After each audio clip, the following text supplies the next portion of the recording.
honom ya na eba na bi de hye NPP na bi de hye NDC yete yenua pani Kolenzada ne nua ba ko a ono kwade ono atimi akodo ba abonte be ka se ono okum nipa ne de esi ye saa na ekoso ewo mompotam ho ana Oheneba me da se ba menchia watiefo anopei na menchia Asante Mewura 2462 ene Asante Regional Executive ene party mpanyimfo Oheneba me da se na obi bebi sa se ede na aba obi sa se ensemo anasa manyosemo to trasemo no ye ka hospital and I do election year bia meti makase Ghana wuntimi nka enyi ahafo emfiri ade ama sebe eto nyina twa is about the leadership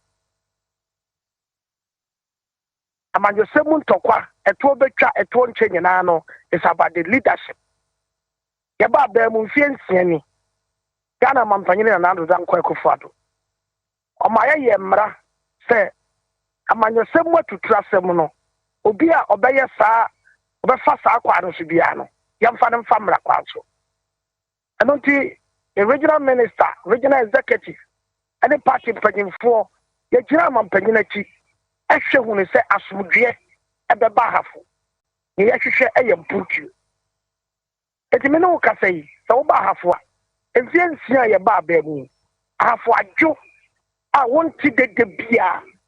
MPP promise I call regional elections constituency. The beer the one my what is a sebi or be a buyer. But Mr. say NDC as a party. Youth national youth organizer bo a mukoyi. And na sebi a nipa actually yankwa. I will be so who say eti amanyoko way. And a pa babu abanwana. Nanya me nwanwa. Yenti anya me nwanwa ne say. Sa me kan bi say leadership. Mampanyini a ye fe no John Mahama. Okojina aye voter region. E ka say ye ka tutu sampa dia. And this amanyoko die. Obi ani ho a onimu de eche wo mo. Oheneba we aye kasa. Oheneba. Any kasta. Eti asem na wo ka no. Ehu nsunso na pie wo kepikoso no. Eti aya kokobo. Ewi ase ba bi amanyasem aduru sese no. Enye ntokwa, enye sekai, ene ye digi tumi o. Aya nhihye ya wo beye amatemamufo ho atọwo. Eno no ye betwa ho atoba.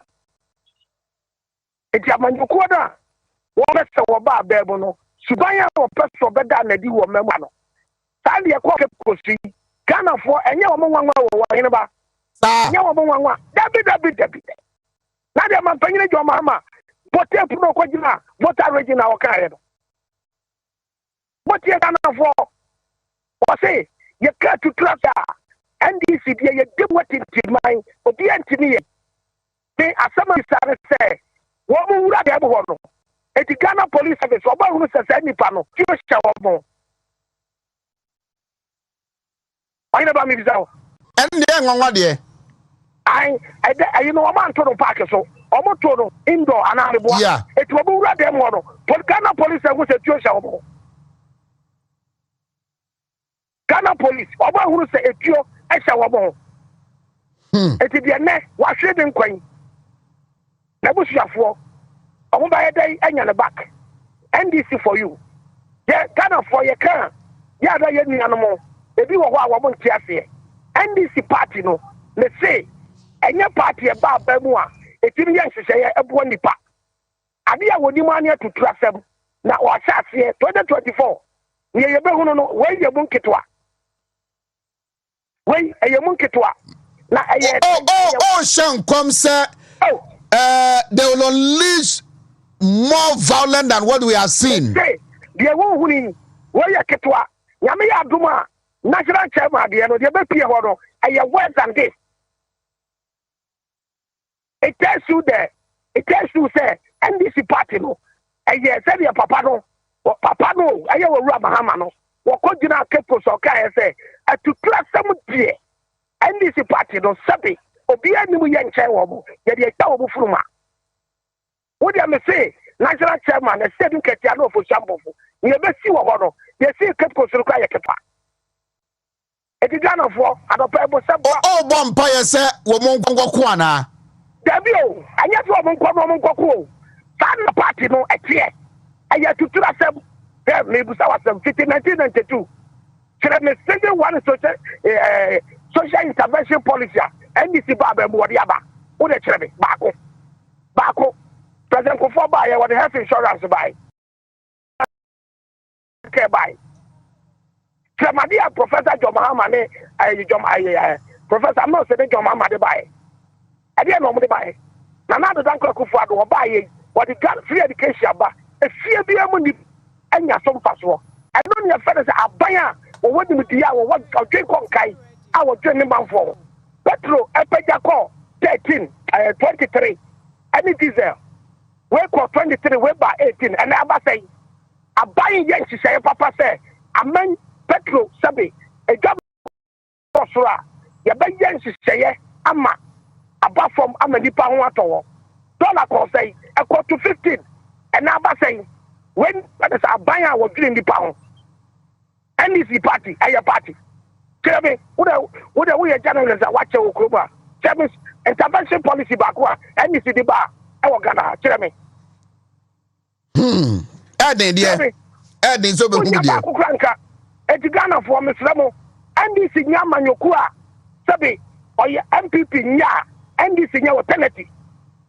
I'm telling you, let's say, the MPP nya NDC nya alternative because the MPP betting nya yeno NDC ntimi nya bu kwota sa chama so ma mo mpo eno mo ye a dia ho boa na wansa mo so mo ye opanyin ma men kan no kranchiro ye dia aba mu fie nwa che edunsia NDC big edunsia ana ye be ko 2024 IDP inspector general of police so ra dampare maybe yes you kept ko no a test case emano so what now next we get me other two of mine ama NDC there to track them and then talk about them about mine mu a to bo no won ya de be bo no to bo no won ya de be bo no me wogidie the Ghana for sabi ya kwakwa chira ye tribu dog aba ya beto 2024 no a kwandi aso no Ghana for abeto aba men people if you say sababia crisis a big year. So maybe a petrol peja koye. Listen, nyame kukuomu go so sankore kopon basa kakra ebaso honom yana ebale sa de bi de hye MPP ne bi de hye NDC yete yenua pani kolenzada ne nua ba ko a ono kware ono atimi akodo ba abonte be ka so no okum nipa ne de esi ye sa na ekoso ewo mo mpotam ho ana Oheneba me da se ba men chia watie for anopay. Men chia Asante Mary out for 72. Any Asante regional executive. Any party planning for. Oheneba me da se na obi be bisa se e de na aba. Obi sa se ensemo anasa manyosemo to trasemo no. Ye kan hospital and I do election year bia. Meti makase Ghana wuntimi nka enyi ahafo emfiri. Adiama sebe eto nyina etwa is about the leadership. Amanyosemu ntokwa eto betwa eto nche nyina no is about the leadership. Yeba ba mu mfie nsiani. Ghana mampanyine na nando dan kwa Akufo-Addo.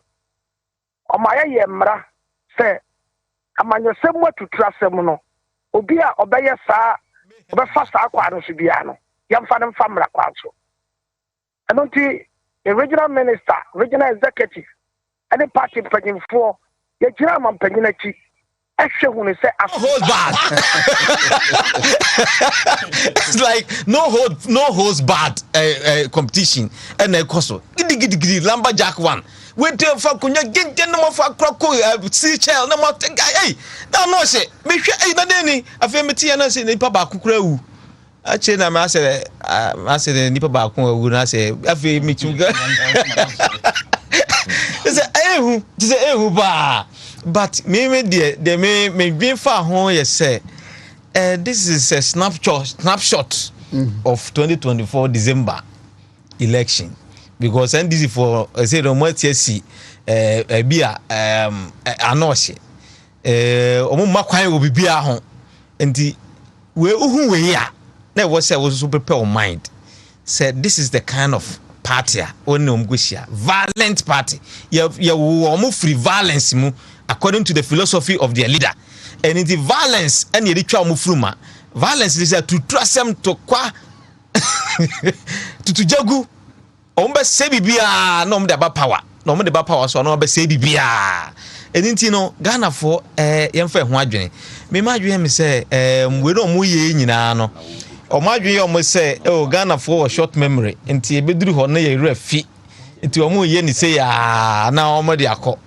na me ji se Ghana for short memory no ye se pa de omo sua ho nyansa pa hu se no sa short memory no de yemfa nya adwuma ye be kai akaya hu se NDC party de se ye di bobra emoyen kra se de minu amanke kan no alternative bia ni ho a problem aye komui do munimo an se ombeka problem aye wom no ma stress problem no na ye say na we na koye na we na ye kind of furata why saying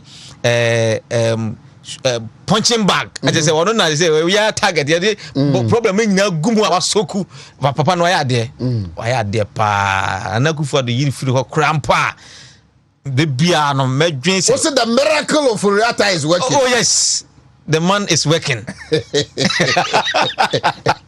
Yeah, hashtag Ken can do it. Ken can do it. Yes. Hashtag Ken can do it. Exactly. Ken can come. Look at What can come?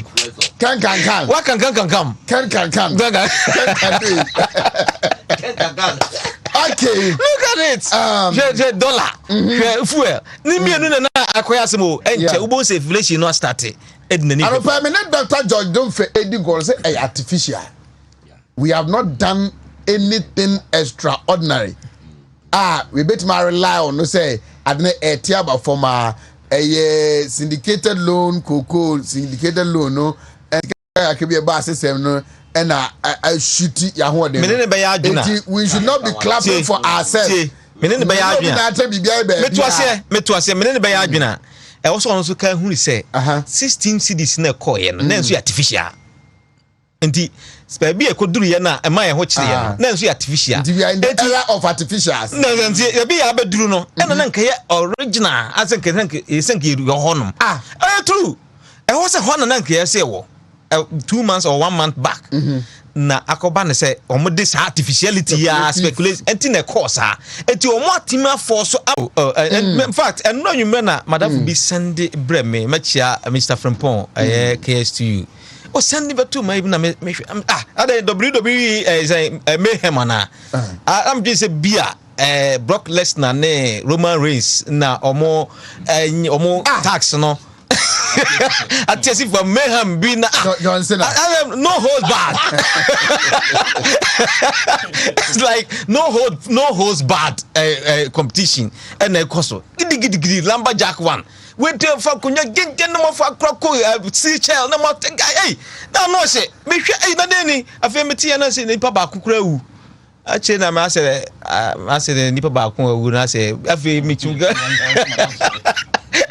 It's a ba but me dream for ho ye say this is a snapshot of 2024 December election because NDC for say the more TSC bia anohye omo makwan obi bia ho enti we uhu we ya na we say we so prepare our mind said this is the kind of party only omgoshia violent party ye wo free violence mu according to the philosophy of their leader and in the violence and ye twa omo fruma violence is to trust them to kwa to jagu ombe se bibia na omde ba power na omde ba power so na ombe se bibia eninti no Ghana for yemfa ho adwene me ma adwene me say we no mo ye nyina no omadwe omo say Ghana for short memory nti ebeduru ho na ye refi nti omo ye ni say na omo de akọ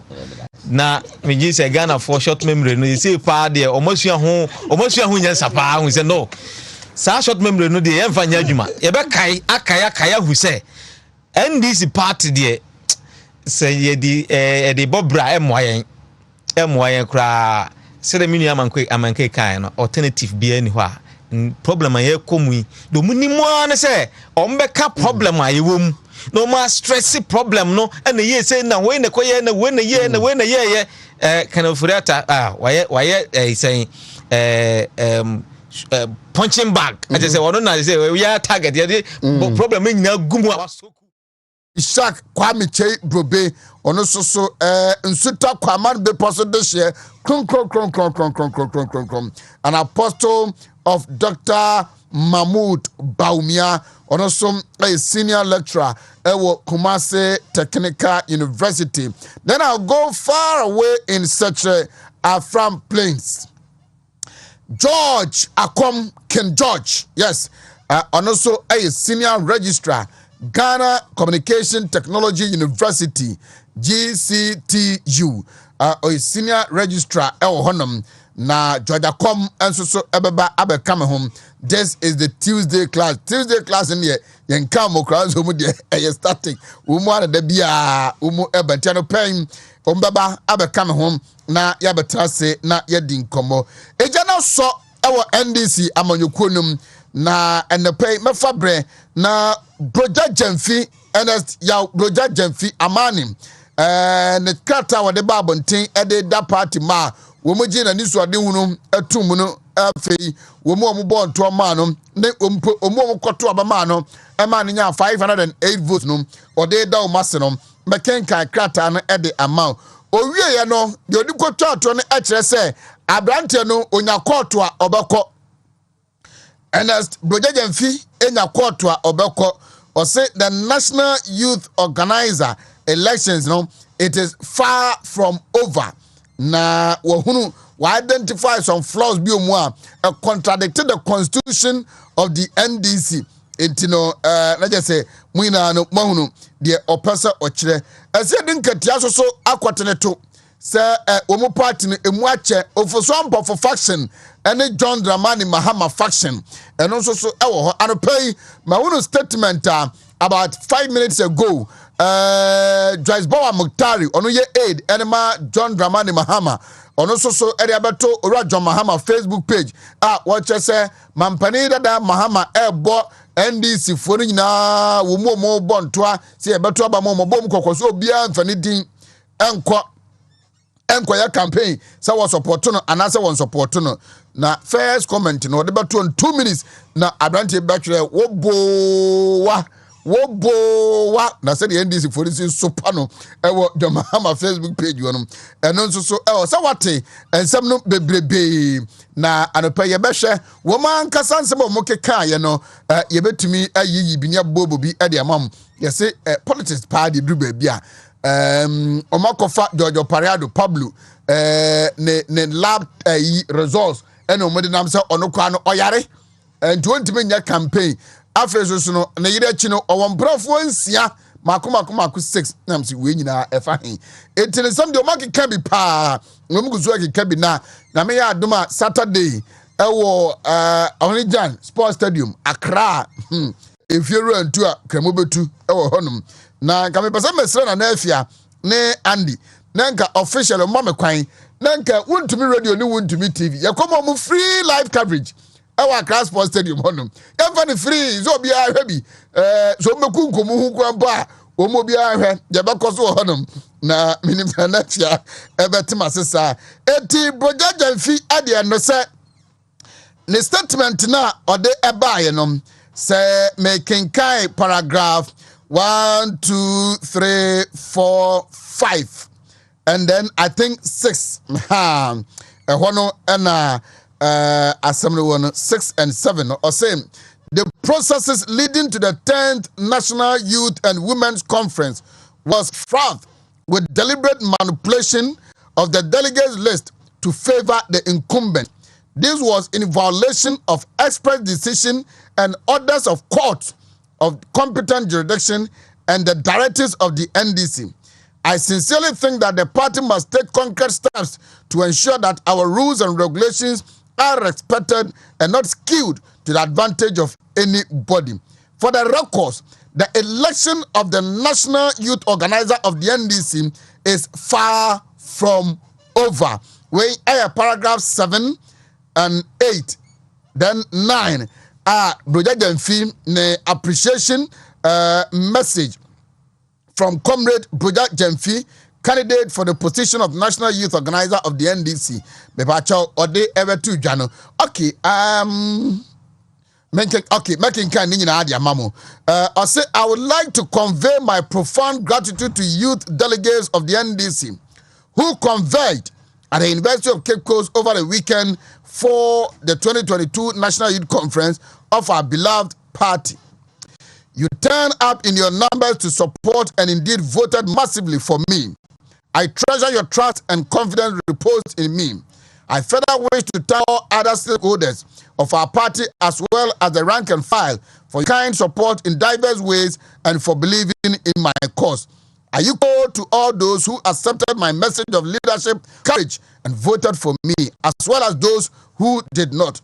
To my teaming supporters, admirers, and rank and file of the party who desired for a change in the youth leadership, I say thank you to all. The processes leading to the 10th National Youth and Women's Conference was fraught with deliberate manipulation of the delegates list to favor the incumbent. This was in violation of the express decision and orders of courts of competent jurisdiction and the directives of the NDC. I sincerely thank the party. I sincerely think that the party must take concrete steps to ensure that our rules and regulations are respected and not skewed to the advantage of anybody. For the record, the election of National Youth Organizer of the NDC is far from over. May God bless the great NDC. Youth Leadership of Courage, Nyamebeye, signed, Ernest Yao Broja Jemfi, candidate 2022 National Youth Elections of the NDC. Ono ediano na Friends of Pablo enso so edi statement bi aba me pasa me kenkan eno so na ano ehye me kenkan ewia na afi excellency aso atenase na afi the people's brother Dr. Fuku enso so atenase na when Friends of Broja Pablo, also Friends of Pablo on warpath with Sami Jemfi. Even before the dust settles on the outcome of yesterday's youth and women's organizers election, there's about Sunday, of the opposition National Democratic Congress. Okay. Even before the dust settles on the outcome of yesterday's youth and women's organizers election of the opposition National Democratic Congress, the factionalism within the party appears to be deepening. Now, okay, can I say a group loyal to the retained National Youth Organizer has sworn to deal with the party's loud-mouth communication officer, Sami Jemfi. Friends of Pablo, in a release issued this afternoon, cautioned Sami Jemfi to prepare for bitter times as the party begins reorganization towards the 2024 general elections. The National Communication Officer reportedly led a vile campaign against lawyer Opare Ado in his bid to unseat the incumbent youth organizer in favor of Broja Jemfi, who eventually lost during elections held in Cape Coast. Despite calls for cool heads to prevail, the group says it will teach Sami Jemfi and others alike, including former president, who worked tirelessly to see the back of lawyer George Opare Ado. Sami Jemfi and his people should prepare for time, and his people should prepare for tough times. This time around, he is not going to have things easy for him in the party. We will deal with him drastically, they warn. Meanwhile, other groups within the party, such as Friends of Dufour, have also issued similar threats and condemned what they said was dirty and malign tactics adopted by former President Mahama and his surrogates during campaign period. Signed, Abu Osman Mahatma, ono a spokesperson Emma Friends of Pablo na mehwa se ombetimi aboa me MCR for betimi aboa me a na ya hwehwe some videos bi omomo campaign ma Amani ensem omo kan ye edigu Pablo so na ano ohye omo say de coach be na kwaji 6 no mo fa na agency ano has for coach has for na ye coach ya che atabanko na ye coach senior ye nkonkotie we emra ye ba na the others so no ye ba be ye want to say the ye abato na ye coach ya che ya atabanko na ye coach senior ye si akono ebia wo so eju etoko be kuma wo so the Francis so and he cannot talk about 4 years ago and the issues are so if you don't know what last 4 years when I believe Pablo campaign of the whole country but this year we need soldier because the percent NDC party Pablo on June he said Mahama which may need the next election because also video of the Mahama supply. On one side, I say we can never win any elections with President Mahama. Such a person you cannot lead a party. I catch you in his face. National Youth Organizer of NDC, we see a board here as I said MP before slow. But your boy a National Youth Organizer here and MP before slow. But you see him. You can say the year at a government scholarship so US. I could find a buying in the chair and school fees. As you move with your hand, my or not the crowd who and I teacher for granny, you who say we are here. Here, theatre, our national organizer is benefiting. My Pablo Pablo said, on Franco Fat and before now. But Pablo said, on draw dividing line between us and the MP. I am influence. But our cross line and on here before because of that, I cannot support him. Mr. Regime will also not support such a person. 2024, Abano and Lucia. Almost 1% who breaking the gate. They don't believe that English men in elections. But only so much media and penny for Libya. No move from one. Bra is a fantasy and penny for make us say and sorry, you much. And up in that's what but me who is had no commander. You are receiving with a national youth organizer. And rest a fantasy say sorry. No woman in there. Yes, they give our fear with fantasies. We cannot. They catch you as a moon now, sorry. It's still really one eye free. They pray your money on the top of your public. Because only is still really point in.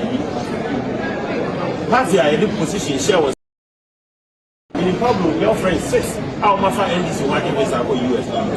How many of you in the position? And when you're such a position, and he's a national organizer. They catch them. Woman, yes, and some more and make. Woman, dear Betty, now your sister, the national youth organizer, and the commander. Debra, the chief of staff, say, Oheneba, yourself. Appointments now, you director of election, you director of IT, and fund to now, and China or more me presidential promise. Me who the open flag bearer because the open flag bearer on only elections and I never call for him. In TSSA or have we see in who becomes director of IT and director of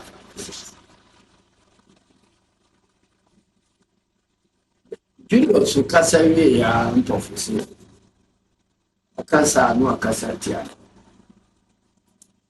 President Mahama, he said, "Your Kotuna Banumi, and Sana or no about the leader." Now, Satam Yati will or no of the leader, it will be to me yet open. Into Mahama to me, stop him, Satam, the Mahama, ordinary at him. And now, and the confusion seat. Meeting. It's a meeting which between Mahama faction and Ampo for factions. Until we now meet you, a fee, himself, or Mukasaka crab, for nothing. Send a said, don't get as I want to branch back on also onim Pablo ne girlfriends 6 omunam NDC so anya visa oye national youth organizer ninti e de tukwan na afi Pablo yire e da government scholarship so e wa America eye MPP aban yi na etua ne ka entiase wo mu ne se MPP aban yi onyenyi yimu ohwe obi a na emom test conference so mo press scholarship ya mo mu bi se no kwese ma Pablo yire pa scholarship e no da Pablo yire mi 6 ne girlfriend 6 and no campaign e ba ye bia no na omukofa ne lab results e ba ye se onokra oyare entino ontumi nya campaign and some of makeka afom ho no enya asem kitoka na kwadadu asare former deputy general secretary the man the NDC ono so what TB the amani ese edu nkatia enya asem kitoka na in the course of the program no metese omusi either C for C chairman for chairman and I say G for C general for chairman yes edu nkatia this one a general secretary. And they say, boys, no Wontumi nkasa abe who be Facebook post NDC for no abetwe C for C. Na just support two of so ampofo. Na enra project amfi akọ declare ne support e de ama ase edu nkatia. Se oye babunu wa NDC ni mu a efri nda kopem Saturday for wa ho de nyina ekoye campaign e fama ase edu nkatia na onwene. Pablo so declare e de ama ofusu ampofo. Hey, entino enyasem keto akra na mepe Hanabisiu ene Pablo we mo thank you message no the mad delegates no mo wini wie ya declare mo as winners na mepe dia mamo na mo team but akoba ya anaba hey am sa Pablo o ma ya advert kese ama no pa o say mana wo press scholarship akwa outside no omunya dey our press scholarship akwa outside no am say nkofo ya ma wo makofa Pablo adamfo because Pablo dey onya dey ho bodo nko ade a obenya scholarship akwa outside according to NDC according to say papa say no krasa nya no komunenim according to NDC supporters BK. And not just a Pablo de now for no one by my abedos pa free sabrico. Because about to moon to a bonky kankika. And then I don't want to believe that. Pablo Eddie MC 8 years. I think a Kuyapim north or south. Under John Mills, then John Mahama. 20 million. What did DC? For 8 years, other businesses. Now he's a lawyer. Now to me, yes, yeah. Don't the year chairmanwontumi MPP for the year chairmanwontumi. Over the year Pablo no. Amanyo na kasem se woni akoma. Eni kwan se oben ho kra. Interesting. Oyi wanu bi enye yie no. E de be kan ato so. E wo se wo yire o ma onamfonom wabusuafo wadofo nyina aye wo mo akuguduro. Anya sa pa dia. Obese oboada. Na NDC ni wo mo kika kwei ebe ye ni ebe fa na sa ho ye ho mponi o sambo mo kika bia no hye papa eje tuato papa ma me ba ku bi o se sameja mfi mo be kɔ no so din o mo be kɔ no so same almighty almighty o mo mfa nche no kra o mo be kɔ no so gidi na we line na ade no cracks no fit down and efroko say aka last two na say last two no cracks no kwa kosi pe asamaba I'm very proud just about 20 years to come. Because I never said the idea is equal. Not say I'm pass a jamama fashion and the lusuko sana. As a honor by a day. As a bay. Hey, I a factors no ebi ba form ebi depreciate that's a factors ni bi depreciate pa o hey okay yankwai na ana say na ye ebnada ho and Tuesday 13th December 2022 kakra bi na anaba afino kona wi Christmas box no enya medrui kabenta ne nwi anka me pese ya say un say no say corona ba ye wasesa ne mamu pa say oko school mu kra no a ebinum ye online say meetings kra no face to face meeting no kra no ase eno eso ya ti bebre ntiama ase online zoom meetings no ya doso ene Dr. Mahmoud Baumia ba ye say digitalization ba say online na doso nti ama box no nke pese ye no online momo number Christmas boss momo number ene ma bo carpenter ni bi pa se ombo bi mamu ane ba wonyina ho me Sisi ya momo number ya be fu kwaso na na se ehwe na offices ni si paper na ntwem say paperless say ya paperless digitalization into no enti Christmas box no so no ya digitalize na number be na ke de be ya di me number because number de be ya no unya da je nkan unya da je nkan oh don't worry efie de oba wo ho a bibia ye de job a na obesu yi say it tika mo fanya me na etuo nya japade etuo ye japade na nya no mo se oba to bi kure de ko ma be ma na twi ho ya na oba ho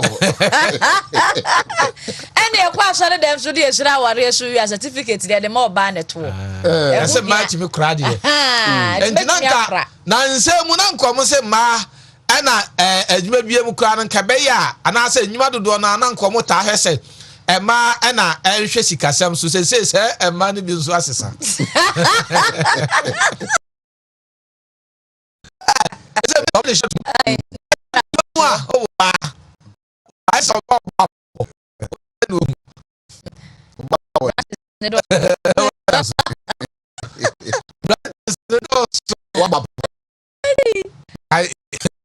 Chama wontumi se churoti ya pa churoti de koko wa ba poda kai kra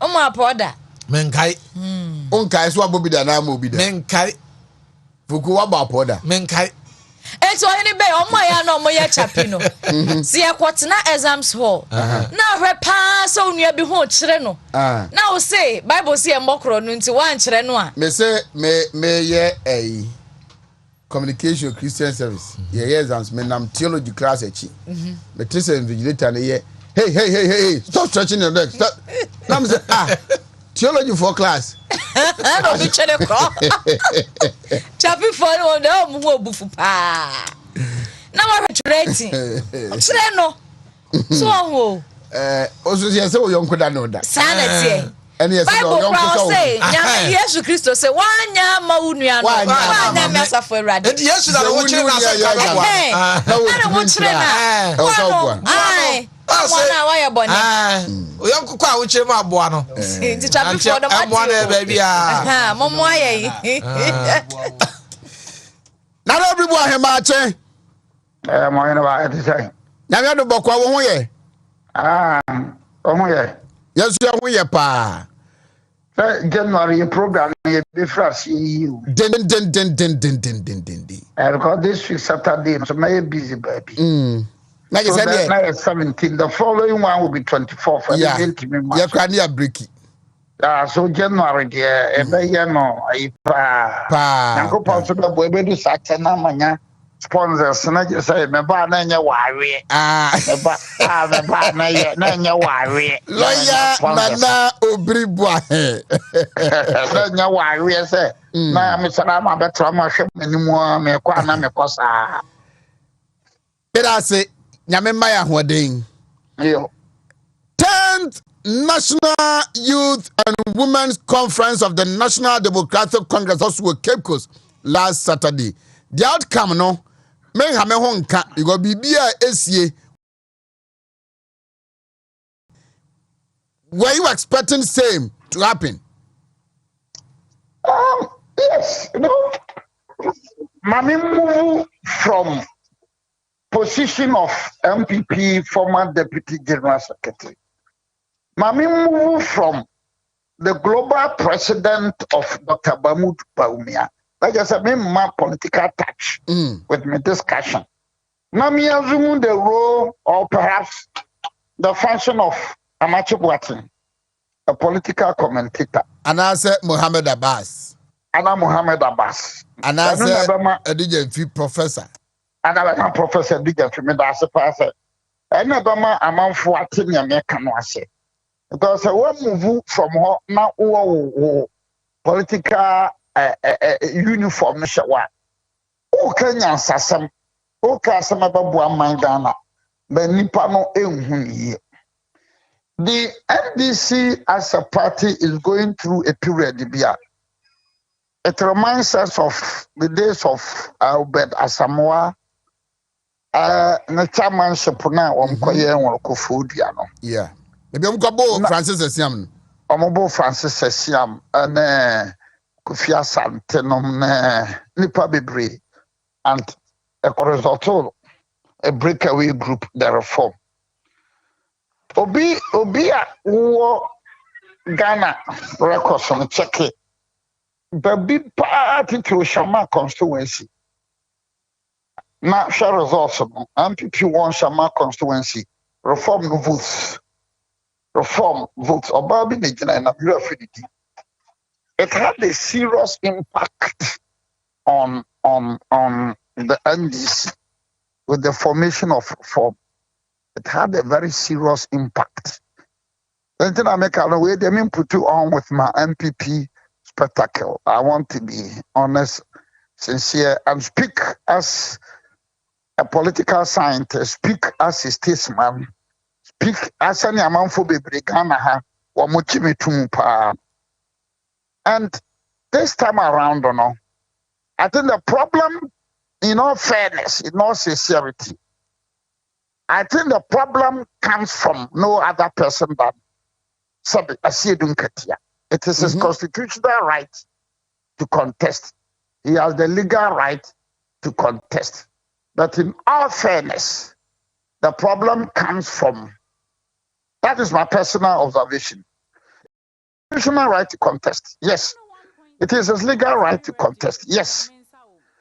But one, you've been a general secretary of the party from 2005 to 2022, 17 solid years. And your characteristics of African politicians are. Afedia debut now open. Two, take a look at the MPP constitution. Take a look at the NDC constitution. Take a look at the CPP constitution. And many political parties' constitutions in Ghana. The role and the function of general secretary. Because you see, you are the secretary. And every general secretary of political party, MPP, NDC, in power, in opposition, but the chairman is. And some people when are taking history from Kwame Nkrumah, UGCC, then buy it. No, enough time to organize, to control the party. Until one day, buy no. Dankwa, Parkrand, Lante, Aquagenum, the number of serious businessmen or more. No more people be so what they're 10 office or Bosumi a bit yauka. You be the fulcrum around which the party will revolve. And the general secretary of a political party, in all fairness, you are not being fair to your party. In all fairness, in my candid opinion, you are not being fair. I'm not running him down.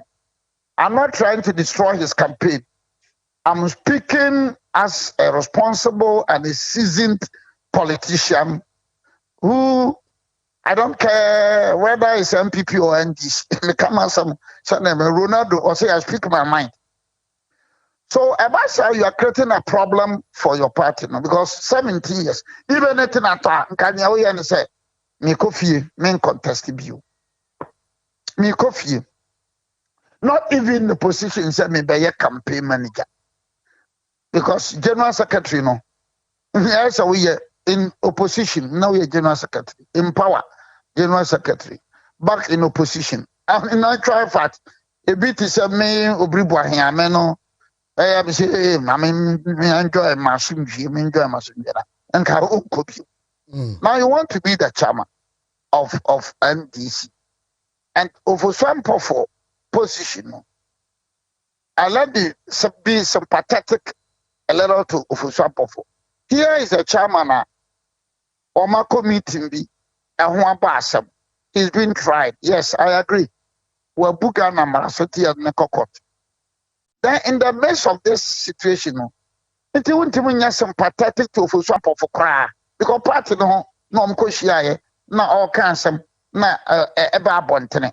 Now he's been tried. He's facing trial. He's facing prosecution. I told him I said, oh no, couldn't ebi asuma say na benten oba party no enti you will give him the opportunity. But I think that with what former High Commissioner Buakwa Victor Smith so if you monitoring Victor Smith in recent times and then Alaji scenario in your mokano, me who said in your mokano, it looks like the NDC is poised for well after 2024 Yelusua, our next flag bearer. Duly, to borrow the words of Kwesi Pratt. Duly must be an account. Yeah. And therefore, Honorable Sedukatia GD said, once upon a time, he made an attempt to be the running mate. Nana Sanka, Nom Professor Nana G. It is a saying, Sadia, maybe a person, a chairman. Now, may a chairman, I enter about 2024 million. Nama Koto Kurubi. No, the NDC national officers, constituency officers, regional officers, na you almost say no. 2022 no. Next one, better 2026. It is no hand and control over the NDC. Into the flag bearership ambition no. About man what me apart from Sanya and I said look at Timika, BBB to me convince me. About man what I am telling you. So is the flag bearership ambition. For the power with him and open. A do baby I am for GTA and my Yankopon. Let's bank our hope in God. Because Yankopon a BBBA. Yankopon a BBBA because Obi Bajatum, sir. Obi Bajatum, sir. And I may wait. Ne drew ya make ne drew baby on Franca, sir. Sinyame Bois. So this is going to Pablo and Hanabisu. Wamoba kwa kotu abano na airtight. But bikura ne hukura said, Tawam kotu Eastern region. You know, Sami Jamfi, Ebe mea, and Kabaka to Sami Jamfi, NDC for the Pawasam. But there was no basis for you, sir. Odo Ebe Uda Musa. Because you see, you must behave, sir. Umami couldn't be your papa. As the communication director of the NDC for Mema Juwatum. Yes, I'm on for Juwatum.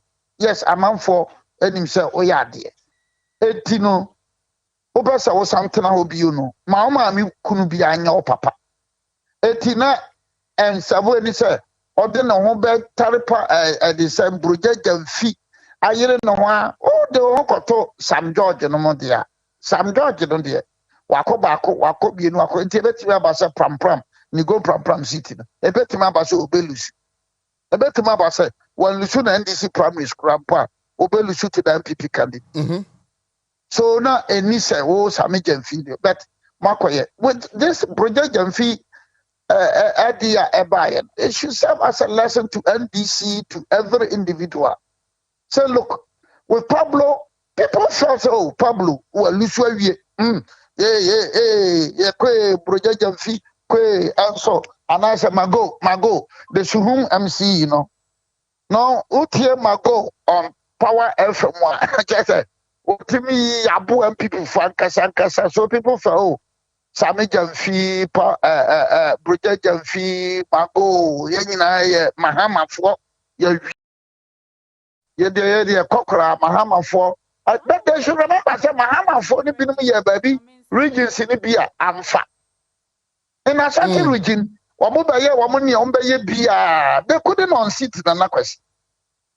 They couldn't unseat Nanaquest. So what I say? In fact, in Bono is Wamuni, Wamuya Bia, they couldn't unseat UNESCO.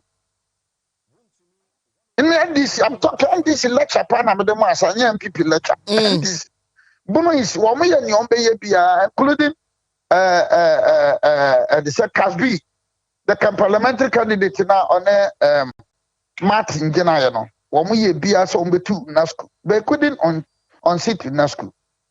As for Bono Hadia, Damsama Funyano, no position. So it's a big problem for them. And I think that Niesi Nano Pablo and Dr. Hannah Bisunyano. Ama Hunka Krabiaba. President Mahamamu. In any case, Kwamnado for Intimunkano. In any case, Kwamnado for Ontimi Enkano. But I think that some of us are comfortable, say. The message and the lesson President Mahama say, Ora, Sika de Ubi, a Japadia de Ubi, Party Nudia Yawodia, Nansudi control, so send your wagon a yawono. Sika de ubi, a Japadi de ubi. What buen this yakwenyan so? Na mumundi control senia. Oh yeah, no. Sana I said in Katiasu who said only control. So I tell the channel or Mubashia. No, because you see this communist inferior tactics is sabi. If I use the word communist inferior tactics, I mean say right describe it. I mean you know communist inferior tactics. They succeeded in unseating the work in Eastern region. Yeah. In Eastern region, they succeeded in unseating the work. Eddie McOliver, Eba. Only McOliver, because McOliver, no, President Mahama, Nipa. Your work lost miserably, and yes, I know I'm going to pay your work. But I want to say your work, no, can I get it? Your work, no, so I cannot get because your work, your work, yes, you cannot. Na sabi. You're moving in college. So that is a scenario we find ourselves as a country. I wish them good luck. But I'm saying, sir, so Moko, I said, don't get young when ya. Ebe Omoko, Ofushampo from when ya, Ebe. Definitely, West, I said, don't get young when ya. It were near to the benefit of my group, Global Movement for Dr. Mahmoud Baumia. For example, from when because the division one ban and division na ban. A better to say MPP 208 division no. So we call primary in December 2007 year no. MPP no to say 10 MPP for the no. Ana dana say chida. So that division no affected the fortunes of the MPP in December 2008 elections. NDC, I wish them good luck. Let's continue and pray for the NDC because the alternative are everything. But I'm saying, it's unfortunate that Jerry is dead.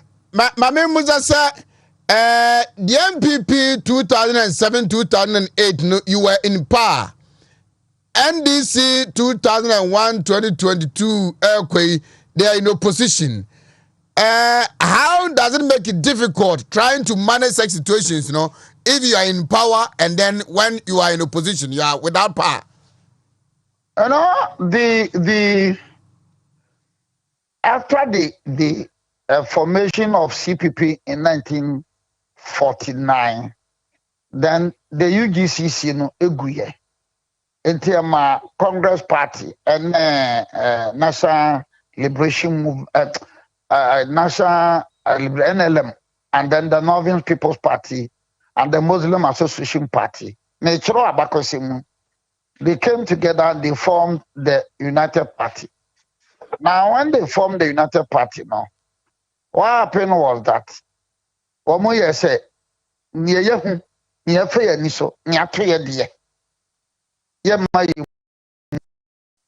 and now ya tu nkonoma. So in Progress Party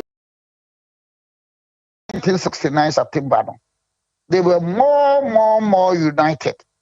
And out of 140 seats, the Progress Party had 105 seats. Then, in another problem they had was in the 1979, when they had the UNC, and the PFP. Mekabe si asem say, "Womono UNC PFP they see yenunti Emma Hillary Mam Firmuno." Just no matter the situation, no matter the circumstances, they will find a way to manage and handle internal problems. To the extent that explains why, to the extent that the Communist Japan, Polafoco, Sami Krabwe, they were able to handle it in such a way. Say, look, say a chairman call, a general secretary call, a second vice call, near party the Yatanawa, yepe, and they did that, and they succeeded, and they won. I said, don't get your route to NDC Mupa. Over some for so get your Mupa. Pablo Bronya Jamfi, as Diana Vino, Aqua sub you, Mr. McCann, Abuanan, Nanchi bin, Sronaho, Asiana de and we never send out to us because some people have a court to us, maybe win. Affected some parliamentary candidates. Yeah, affected some. Imagine Bamba Ahmed coming out openly to throw his weight behind Asiedu Ketia.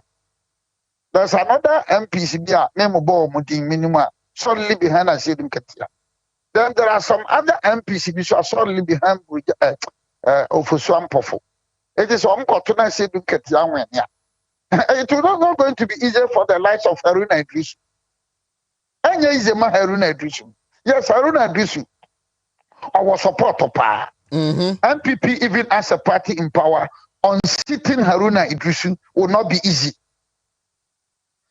But so for some people, when as chairman, it were near to the benefit of MPP because Haruna Idrisu support no ma ofuswam pofo. One, I said, look at a man base in Abafom, MPP Subako. So it is an unfortunate period for NDC, but it's a political institution. You go through all these things. And said the ABA Bibeka said, once it's a human organized, human institution, human controlled, human oriented, you are bound to go through. But the capability to sustain the pressure and to manage it and to handle it with care.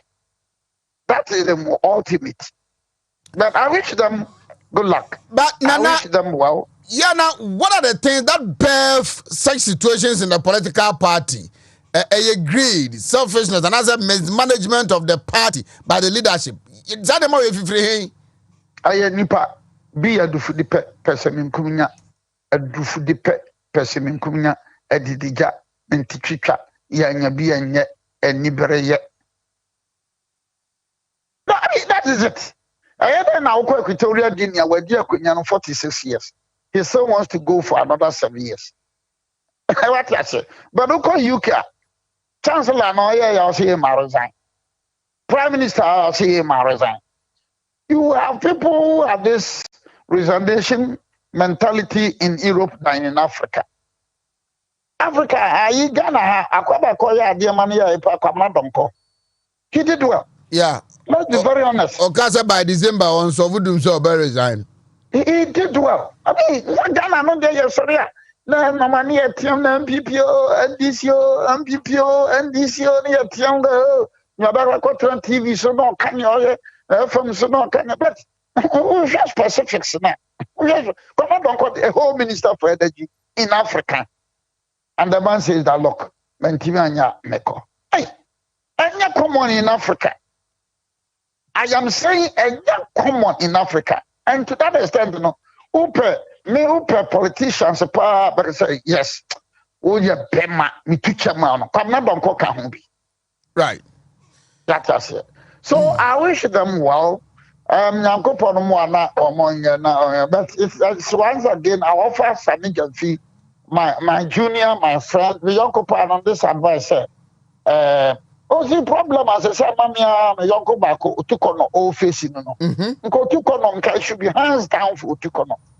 Really? But yeah, it should have been against Elvis Efriyankra, also a former deputy general secretary, deputy campaign manager for John Mahama. Presidential primaries and in the main campaign in then Fifi Fiagbe Kwete on also very vociferous. Hands down for Otukono. Now we stand as a free Yankra and but no, I said don't get here you know no only follow comments by Sinari and Victor Smith in recent times. The be at the Betchobati scenario and Victor Smith. The be at the Betchobati inti ama a binumu enya time be ama I see a dunkatia. Enya dia ebe yemre ena unfortunately for the NDC, with due respect, they don't have a character like President Kofo. You know, so President Mahama on Kobia and Kawaya Benina on a floor. Now, what was yes? But unfortunately for the NDC, President Mahama, so it makes it dicey for them. Unlike the MPP, no Kofo on Kobi, not in the baby, no your penny. It's your 20 years, then I said, you say, Momra. Macron free phones to catch us ahead. I mean, Ubejai. But I'm this in Nibisa because Jerry John Rollins is not around, and Mahama, Banner. And you know, or as I was taking size, until you can be Obia, per se, or Ibiano. Because I don't think that in recent times, you know, Obama said, don't get more the cancer be or a certain regional. Nana question more, Nana question, but yes. Nana question, I think last week Thursday or so, a post to Ofusuampofu. I want the Facebook wall. Yes, it is obvious, you know, it's obvious. It's obvious. No, the victory of Hanabisu and the victory of Pablo, no. I'm not President Mahama, and we say, and look, you can't take the NDC as your personal property. But I think that it's a very good thing for politics in Africa. It's very, very good thing for politics in Africa. Sometimes you shouldn't allow people to think, the victory of Pablo and the victory of Anabisino. The loss of Mago. Mago had the loss good support from the Mahama group, especially Sami Jamfinu, Brigade Jamfinu.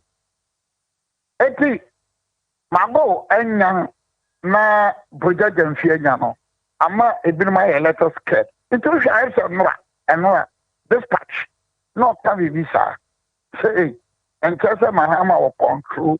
It's unfortunate for the NDC as a party. But it's unfortunate woman any painful more to say the UP tradition. All right. UP tradition no more being so tifia. Woman I ding at to say the making UP tradition or more for crying for more woman like any politics. But at Tonyagane na say it becomes necessary. Say I am for being and make us a year. Right. I wish them well, but I think that it's going to write another chapter in the history of NDC.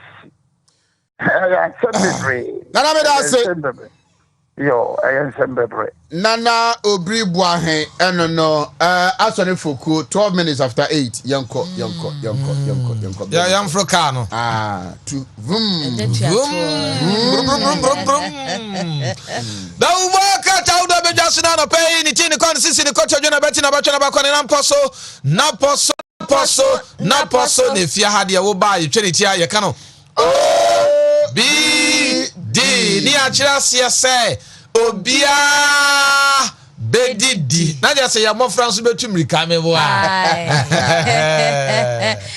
Enka Empire Company Limited and paying Pabua socks. Yes. Ewo jaso. Yes. Don't come here. Don't come me. And pay our for about time no. The bifama obano. E mema na ya money nyem no money wo wa.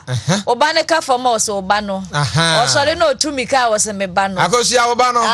Ya obano. Sa enti enka fo aba ma yen. O de ma be ma ne nka sa me bano. Ma na ni abofra no ho. Yes. Ma na ni nku ne ho. That's right. Na ni nku ne ho so ma abofra no so atumrika ma papa na tucha eye enka mpaboa soksi. Ena oji bia ma no. E won se no kra no. Be ma ne na ma watape kra se o sa abofra nsa no ne nam. Obi kra de ne bo ne kon ho. Ya na oji fans. E mata no so mo ho an ha mo. Sa.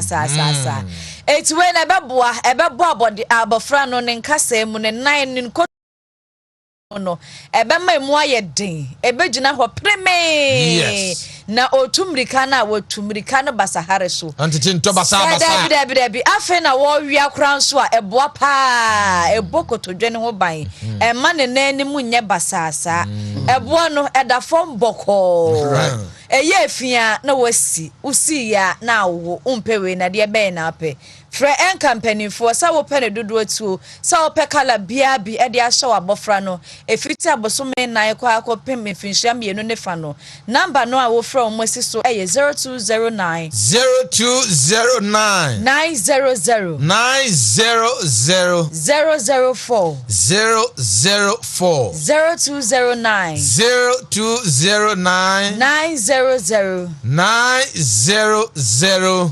004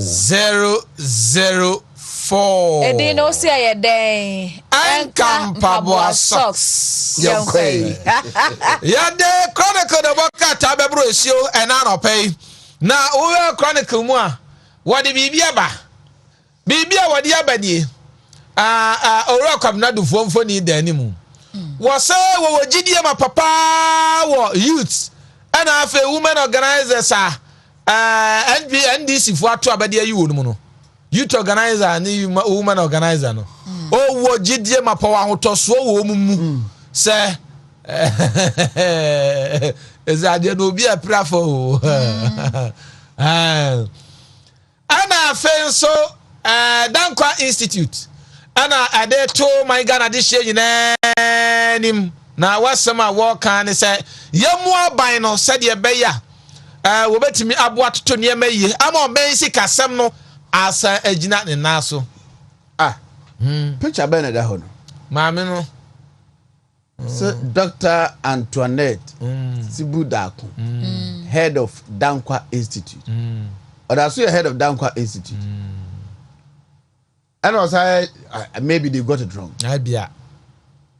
because she's the deputy general secretary of MPP and now the Sukra Dankwa Institute we name menti se ni pa fufuro bi abade menti se fufuro bi aba sir okay all right they want to us now make I find out enti na cha say we ka tanani ma papa we was electoral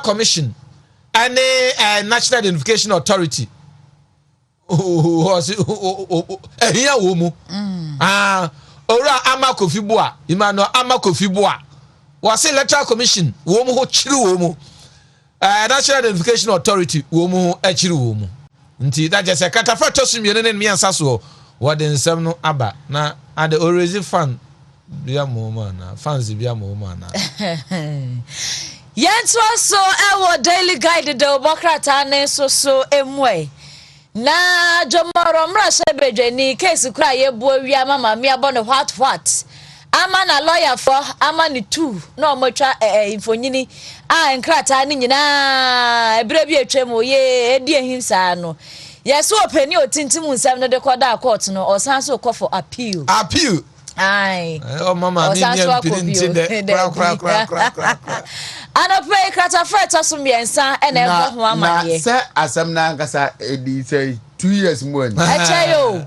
ene osa kwa appeal ai na me afafia yen ya se no 24 years na no sa no sa e ba na ko ba se bia appeal no wa we ne na maame no na nkondize ni sika no a waje na be ebi asidel na I don't know what I think that cast some few days as a month na ni pana twa the term na wi and am say court no return overturn decision no na ni ba se sika no anya alawa no ahu ani aba na okototo ya chese ye asini koto ya ba speaker nti bra ha Hassan ha ne kura no ebedru na 4 years okwa ne sa na yewra ato forcing nso ne yesi a day for ato forcing enti a day kro no o de pekrata ne bie na krata fa na de to so de yo eni eda na dru enti eda no anene na how ni bese danduru ho a na se enye didi atem da binya teni na krata fa to sunsia so no na NDC sisi ade emfonyini na eda ho no mo no mentem ho ase ye sori ye ne edi nkonwa pai bia pampem e bi bufa bi so ene ade ne sisi ade IGP sisa emmema no a omfonyini da krata nanim ho no wa behu o mo no 10k we for free enipa 60 ni nyina na obema 10,000 anase ba ku bia 10,000 da bi o mu nyina wa abia wa obe kire se we hu ba so se omo de 10,000 to se wa obe kire na enipa 16 omo declare omo wanted edi 16 ni nyina na hu omo a obeje 10,000 anase e bia hunu ba kwa okwa ba bia be 500 ene agese bia we ba kwa ba ntije 1000 agese kenkan ka wo ba ku bia 10k di anka wadi dio ene zanka be hwe omo omo nyina awedi omo nyina skani mu odu anka nkofo be ko chirechi agopo aba 10,000 ba ku bia nkofo be ko chirechi na 16 ka wanya say what omo nua no man kasa enipa 16 10 times this kind of fool ebo ene be ni form sa na we adwuma be no wa shedai wo sheda nya adwuma bia na wa kwachi bia ba na wanya ya the danger in it is that krom han masem ubehu ba kwachi mbekọ no maba no mo ba no mbehu sa wo na wo kwachire ya eno ni asem no so be die wi ya ba tena be di no yes confuse ya na ebinum so adi nkruma nti omo so ntimi nkipu now don't have pictures now dey be anim obia ye omo anim no hwe nya omo mpo but I see picture of her also so fu so preach also okuta hanky white and show e bia say okodi sofu a ai asemo from banker to sofu nice and car yes no Accra air tremor ai sisi ade not mpenifo nso atufu se sisi abra ye wemu idie yes expect say dodo no abesisi say omotufu yes expect ai nkraifo no nya ha enye kuromu ha me ye mun so nhihye ai ma ye mun nhihye ma ye mbo so no boys be tibiri kekiki omo office omo ko she table ase ade we su ko she table ase hwe na no table nyina mo na ebre bia nga se ye nko gina park so na se ayi crop yakob na asante de no asha se kan boni a waye nyina agba na kai o se meboa oboa be so meboa crop yakob na asante o vice president office yo se one Samuel bribe wa ben ono se presidential akobo ne ka force o ma asha se kan boni o maye ye na ba wo de be ye o kwai anti yanko daily dispatch na you know daily dispatch di bia ba na no pay we ani ma what the assembly ba na asmo ba no ora Victor Smith e na akasa e wa animu Victor Smith asem na da ho Mahama asked Nketia not to contest Ampofu for chairman slot, but he refused. Now so no kura won bia and what you say Nketia so na den anase Mahama na lose control party for no so. This so come so na den so beba. Oso wa choro wa bre. Wa choro bre. Ayo. Na say mo asempa question pa no obi say Oheneba. Sir Eja Mama, former president, etu Ora Johnson said in Ketia for say. Now one when this for Akasa Muntia. Anyway. Enko contest of Swampofo was it Oboa and Wako nti na wasaman enti osanso di assembly aba na che say Gabi Oche Dakon tributa ode ema late Captain Walker Atta enso wasem eda hanum nti enra asase a ewoso kakra won kan no eno wasem so ode aba beto na wo ka tare ni muso a wadi assembly aba beto che say US America ban was support approval of Ghana's IMF request. Okay. IMF na my Ghana say yeah pre no say US are buying better actually pass and out of part 10 o'clock IMF and the Minister of Finance be address nation no on the progress of their discussion no. I think so to be live on GTV or so. You know. Not just yeah, trying to Babeka. Orakan. Yeah, baby, I could. Orakan. Nti I say no answer. Na mami we America man na musini no. Where we on? Yentunufo. Parliament asem no man no hihim sa. Ase. Mami big dey bia. Mami twaso e wo the new crusading guide de obokrata nim we. Na US Africa Leaders Summit no ena no pay krata no etrese Ghana mampeni na adodan kwakufu ado ene Joe Biden ehia. Etia no eda soro ho no mo. Ena afi yewra Victor Smith nso nsemo ana wo ka efa general ho no eno so krata we nso abomunche mu bi. Na yesi incho manhene ena resign every NDPC board. Ninyina na sament me ho ase bi a ekoso ewo one Western North Regional Minister ntemu nti papa na ma nsa so kura se board no on na fe ada die na kra mantem no Ghana Geological Survey Authority so GSA ebe fiti ade mo hwe pa se de no a esi kosoa esisi sadie na mitremu ewo daily guide de obokrata ni mu na Ma yanko ayinu ba yakọ punch eso punch de obokrata de bi bai punch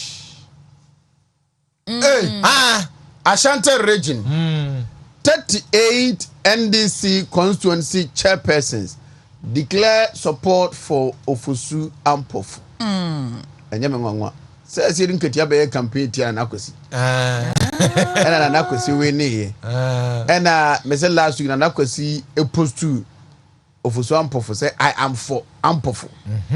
Opposed to you on Facebook. The obviously and akwesi we influence chairpersons, you know. Na Omako Ofosu Ampofu. Amano semde. Ofosu Ampofu stands slightly ahead. No punch will be on so bad punch. Krata idina the punch. The punch. And you say no mo yan central for nhemu. Mo central for meeting. Enti na say nhia so chairman. Ena woye andi apia ku bi ma wo. Ena na che say nka abato no nka ye nto wo dia nka yi wani mo. Say bia wo fo we so ana say we you. Because enra metie the chairman of the planning committee Alex Egbefia and Selim Adonu Ebusa and say there are constituency regional national officers are almost declare open support Emma others omo ye campaign yanko fona on him say in the NPP omo ya it frowns on that or catch and say omo ni explicit regulations be a restricted obi ti obo sameje feeding obo some George num din or say as they speak omo ni mre bia esi omo ho kwan say bia maybe on moral grounds okoya enye but omonto mre bia but maybe after we know they will take it, they give it a second look. Say, also mo dem but nanka omo constitutional review. I was in in January, but went to me uncle. Okay. So and they did disagreement by omutain youth organizer and a chair. Unlike the regional executive ne constituency national for now 4 years no moto aba no. NDC for the end 10 no every year be moto aba. And year bia no se binim wie kwa no moto aba. And they did disagreement ne by and say obi wo ho no mo a institution bi wo ho a o moto aba. A new executive 10 executive mo honum baby also a omontoi baby also mo ya regional elections no na omontoi omo ya regional elections ni wi e de oto ye no omo abeto aba ma bia wo lusu international election yon na wo as 10 president and that was a disagreement so why na be kwa akoto aba no wo national ne ade no nti no so no I say omo wi a ombe rectify ni nyina they have a lot of things to streamline after election di sama piepie pa na bra photo no to mosquito ene bra photo Ashanti region say constituencies no say yes 47 nti na say 38 ya say din katia wo be 9 bi 9 no kra na betimi aba say omo fere kakra omo fere kakra nti omu di omu ti akote kakra nti na che se ne wan asem anyi nti ponche okay some of you tanka ka find out I'm over find and chat to na akom ne appear to smaba yo ana yemfa finder nso nto asomatie fo finder de biaba nti enra asase no ye no ho Dr. Tibuda akode no ho dankwa finder so the picture ba because on one that's where Dan Kwai is the executive secretary and executive director. No, I am BP deputy general secretary. No, ba konto way. Abi obetimi. Abi obetimi ani nyina. Say. Abi obetimi ani nyina. Eni so man ye ni nyina. On fa ba konto. Ana car price institute. Boy. Yes,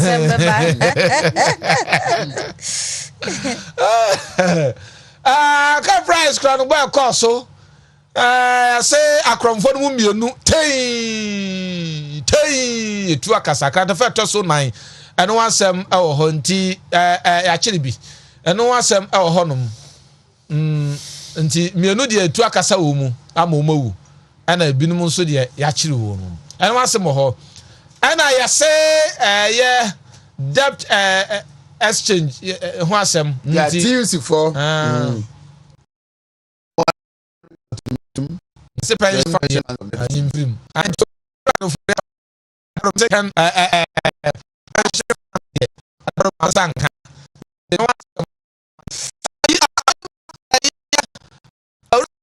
yeah kwasi kwasi yes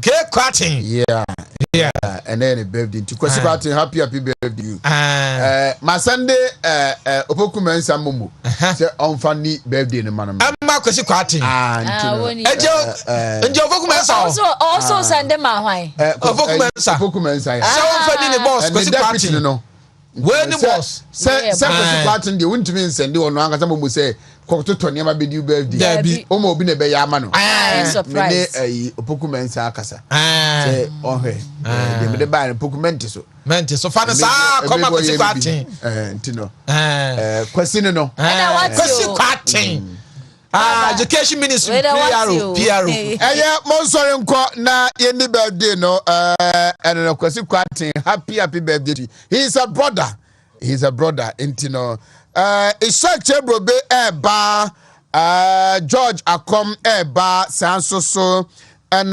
Dr. Samuel Efie aka Apietus onoso eba miniaba Charlotte Enima Sapon and onoso birthday Jennifer Oforiwa Queen ni age no enti Charlotte Enima Sapon also sono and your birthday happy birthday to you this morning. We celebrate you. Live long and impact life. 31 minutes after 8. My men now me homra quickly me ba na afi meni Isha Chebrobe Georgia Com Samuel Efriye PhD abetena se na yabon komo a aka nyina mare visa no pay no ndu aka je say finance ministry no ene the IMF joint press conference no ebekoso. I'll be back.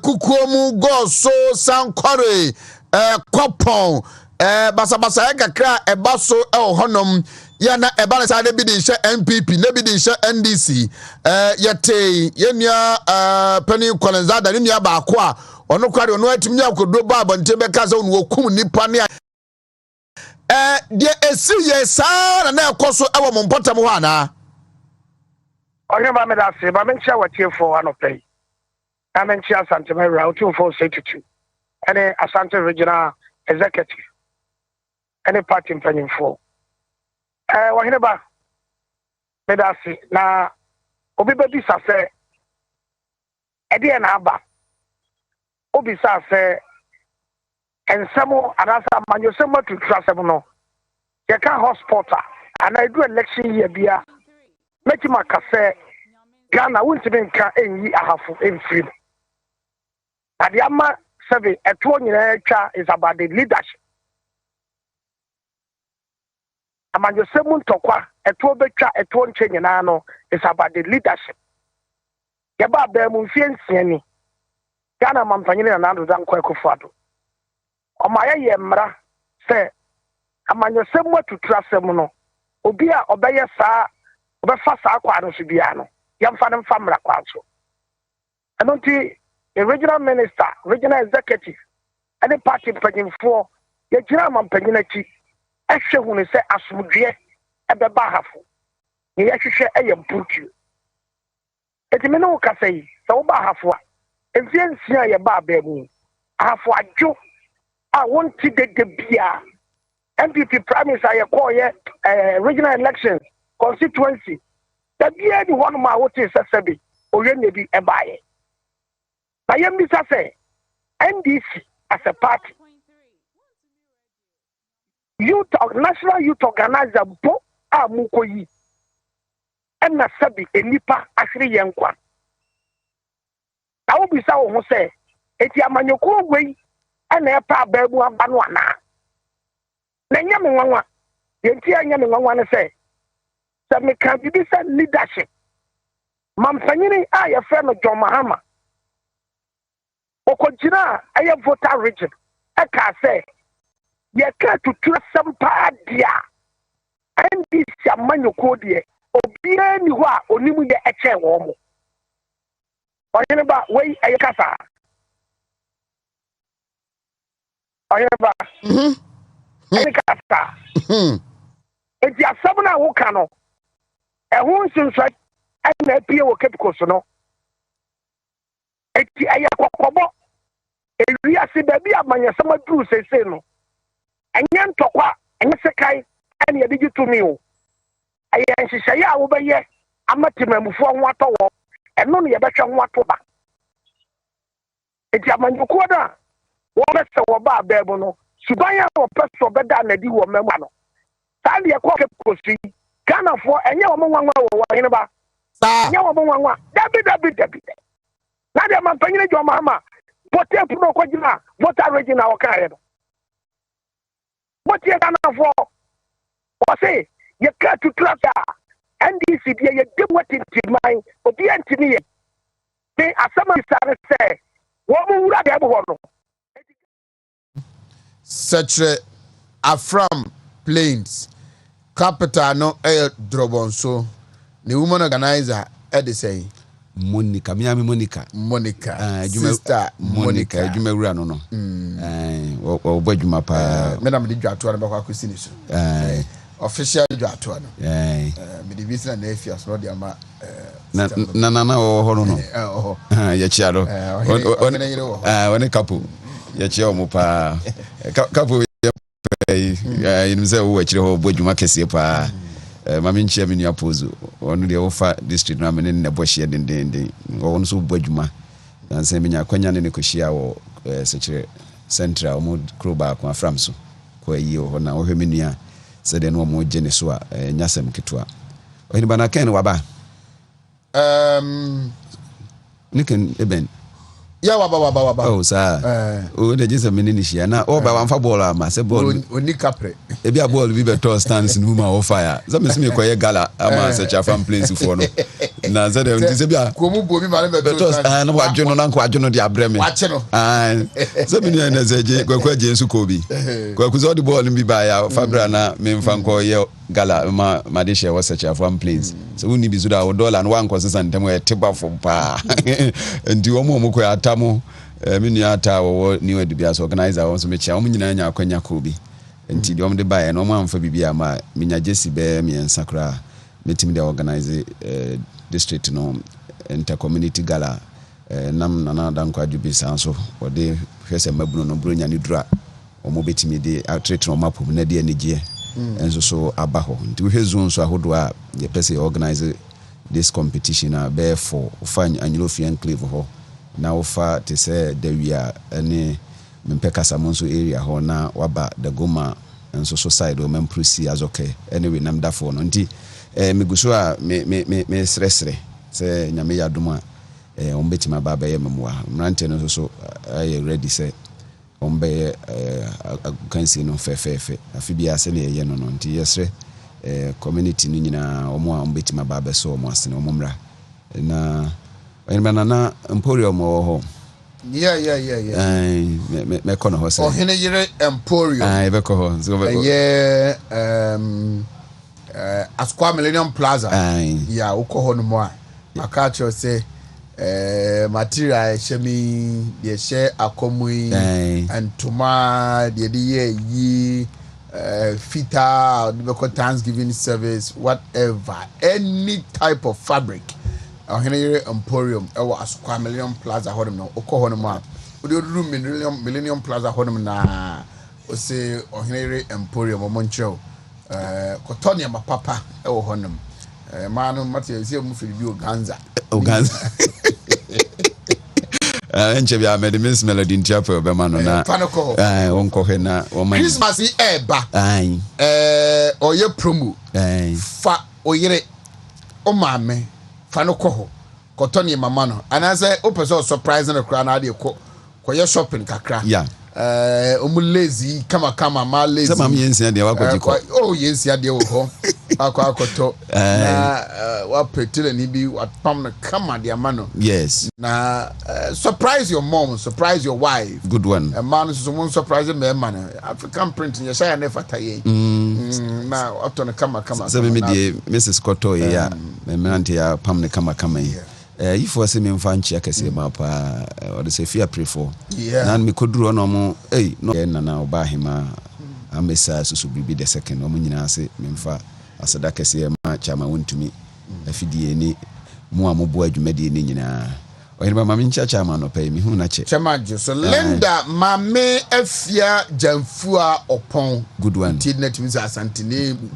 pia pa Linda mame afia jamfua opon se men kan cho say you are looking so smart medanas this morning medanas na ya also fan ko Oheneyere Emporium na koseto ne makakra ma no anti Linda ya chiao ya do be ko ho ze ya ne ma me ne be san moyu ya kokra na mu di edi akodi bi na me nyi zanga ngoto ya we ne mza Oheneba wa ne be ba be so yes sir with the NDC good one Oheneba me das mami ncha regional minister mama die nyina papa Simon semensa ya chiao no pay na menya kwanya de me ncha won so na me ncha party mpanimfo nyina from National Babisi Police Station madeshe was a fan planes second vice Mustafa ni organizer Balaba onopay omwajibre chairman munyina Rufai secretary amo na Samson Boama ono so first vice any man nyina women wing no mechia wo mo minua baba communica mechia wo antimoni wonde ya metane ni didi nkomo pa na the deputy youth organizer omunyina so ewo ha omoboa Oheneba mpanimfoɔ sɛ account ntiana account NDC wɔn share wɔn abato yɛ ase right from polling station yɛ tete ho nsɛm bebree ɛna gye ɛba gu so a yɛkɔ yɛ anim na de fifiri mu ba no bɛma yɛhu baabi a 2024 elections yɛde bɛkɔ akɔkɔ wie yɛde yɛ anim sɛnea wɔn hyehyɛ yɛteɛ when it comes to sɛ bi a wɔn to aba ne kitikiti a ɛtɛ sim ɛyɛ na nyɛ binom nwanwa firi sɛ wɔn no deɛ yɛnim sɛ wɔn aka koraa to hɔ sɛ when it comes to violence deɛ since wɔn come from a revolutionary background ɛnyɛ wɔn den but sɛdeɛ da biara a yɛka no sɛ party bi a ɛkɔ abatoɔ mu a wɔsɛ yɛbɔ mpa yɛ ma ne show solidarity na yɛhwɛ sɛ asomdue bɛba because obi biara wɔwɔ ɔman mu ha biara ho hia yɛ apart from the political arrangement ahodoɔ a yɛwɔ sɛ binom no konya nkwanhyia binom kɔpirapira nkurɔfoɔ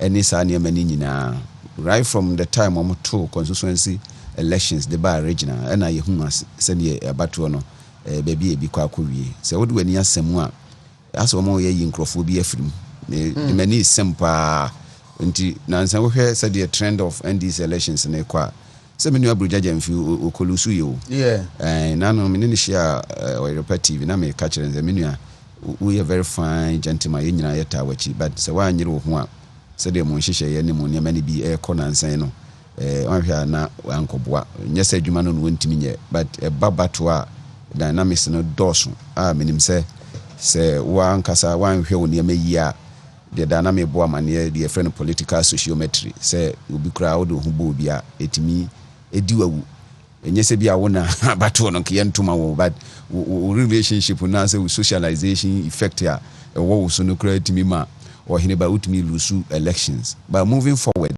yɛde BBC sɛ ane yɛn so yɛsua deɛ ɛwom ɛfiri sɛ yɛde hɛn ne sɛ nyame yɛadom a 2024 yɛbɛto aba na wie ne yɛtumi yɛdi nkonim nti nneɛma a ɛwɔ mu a yɛ subjecting to ɔmo SWOT analysis a ɔmo strengths no ɔmo weakness nya yɛbɛtumi abɔ wuram na yɛtumi akɔ yɛ nim but deɛ ne ha dwene kɛseɛ ne sɛ mpanimfoɔ ɛka sɛm bi sɛ panin ne fie a na efie no abɔ sɛbe wohwɛ ɔmo mpanimfoɔ ahodoɔ a ɔmo anya kwanya bɛsom sɛ president a bɛɛ mmienu a ɔmo di akotene paa deɛ ɔmo afiri mu a anɔpɛ mɛka sɛ nyame mfa ɔmo kra nsie papa Rollins ɛna yɛ papa professor Atamels ɔmo nyinaa akɔgyae ɔmo vice president nso so papa Misata ɔmo nyinaa akɔ nti sɛ ba sɛ asɛm bɛfie a wɔn mbɛkɔ akɔtu anamɔ so mbɛsiesie no nso yɛ very key Oheneba sɛ wokɔ baabi na panin ni hɔ a wobɛkɔ nneɛma ɛkɔ so wɔ hɔ no sɛbe ɛyɛ na awerɛho ɛno nti na abɛduru saa bere a nneɛma bebree ɛba bɔnten a mɛka sɛ party no in terms of organization ɛyɛ agye agu no na deɛ nkɔ bɛtumi asiesie nso so a na mente ase o yɛyɛ deɛ the same thing NPPO CPPO hwan mɛkeka nsɛm a wotumi hwɛ obi anim paa na waka nsɛm ato no so a ɛnyɛ no korɛ wɔn mu bɛwie yi wɔn mu so yɛ mpanyinfoɔ party mɛka sɛ ɛnyɛ hwee party ne nti mɔmɔ yɛn nyinaa yɛn ka mbom na yɛn kɔ yɛ campaign for 2024 sɛdeɛ yɛwie yɛ deɛ wɔn keka yi ya but can we live like this saa. ɛnubɛn deɛ sometimes I would dwene ho koraa na is beyond imagination and human thinking say the biya kase nka kwase adua de ntia so mpre no ya na sa nneema no bi ho Oheneba ya na nwanwa pa because this is not the first time one party yenso so ya to ba we are hoping senka ye koye nim senka wunyini dia na onya experience ana ameboa but ba amanyo nsem nneema ekom no it's quite different from the normal human social structures and existence because ba amanyo sem nko adia one hwe a wunu akura obetime di na wu enu na ya na ema na ye hu ase yes politics no is not dirty but we are also making it more dirtier because politics nya de yesenka da bia ye ba ye de be yesi abato ene ye koto me peminu ayi shark me mpe ice simple but niema ewachire na babonti a etimi ma niema bebre pie kura otibia na ye ma hyehye Oheneba ya na ayro because sometimes emeti hwa na mehwe sani ewu kan bia na me say nti da be kura na ye besua de but said the bia benefo kan was be bia obi adwapa de wo na akoma wo bi nim ze sabre ona wanya yinu na wie ye kura ye de aba over reliance on political parties for human survival no and no na kusi even the other people cry directly omuni stake omuna yana ma class farms omo political entrepreneurs. Some of them also support behind and cause all these issues were a babonting because they say me metie say me kope bibi kura bi anka minya anka meka say mempe but the grofo we chirin be pia me sa. So I saw one of the communications he say now will make say former president John Dramani Mahama ka say you ma won contesting ana meboa but one chance I be can see and say we be mu no na nkrofo we chiri a omo fi say esidu nkatie nya bibia na omo susu be benefit no a we ye den ya omo ntiase and now we saw what transpired at Cape Coast. Nenye very good. It was an eyesore. Say abatro ne binimu trituo ne binimu ye eniema ensweni. At the end of the day, no, almost sunyina ye. And na ya na we can learn lessons and as a bia yentimi nsua ade was ane men. Sometimes ya ma politics no as ade bia kwa ye bosum bia eduru ha na obi ayura fi say ebi kura wo kwasore. Tumi sikura na obi ayura fi ne hu eduru time aye to aba. All foul means will be a person with the dinkunim or person of us. And no, I trigger some of these situations and issues. But moving forward, I think say my bonus so the best idea because there be a near canon say BBC na ufa muhiro unkwa or anybody idea ever had. We have heard it, we have seen it, we have experienced it. Yenim se nipa bebre enam amanyo so political arrangement and our party elections in Krofo ahiro munkwa sabre no omo afiri atiasefo asase so a ehun susan so no akoka omo abusuafo aka binimu ma aka binimu yirenom and I think it's hard time we need to learn. That is why some of us we are still always advocating for the party school to give people the needed orientation as to how all these elections will be conducted. It's hard time says any many no political divide no be abesua de but said the medin car cano isan say ye need that so say nye amanyo na say nye bibi say niema ye hwehwe ye nsanka no bi ho kra say ukunu kra obekọ because say nke ba say nye say ntidi a ko ni niema azizi de nka ibi kra no ko ba say bi adaachi no ye firi bi say ontimi metu anamo bi wa bato no hanka wonye de nko wonko. But that said no minim say ye MPP de na no ye die twa mu no niema no ebi but and say the previous elections and this is the time where ye jina so aka say other elections we enim ni nyina no say ye criticize NDC no ye de na emeye sabi.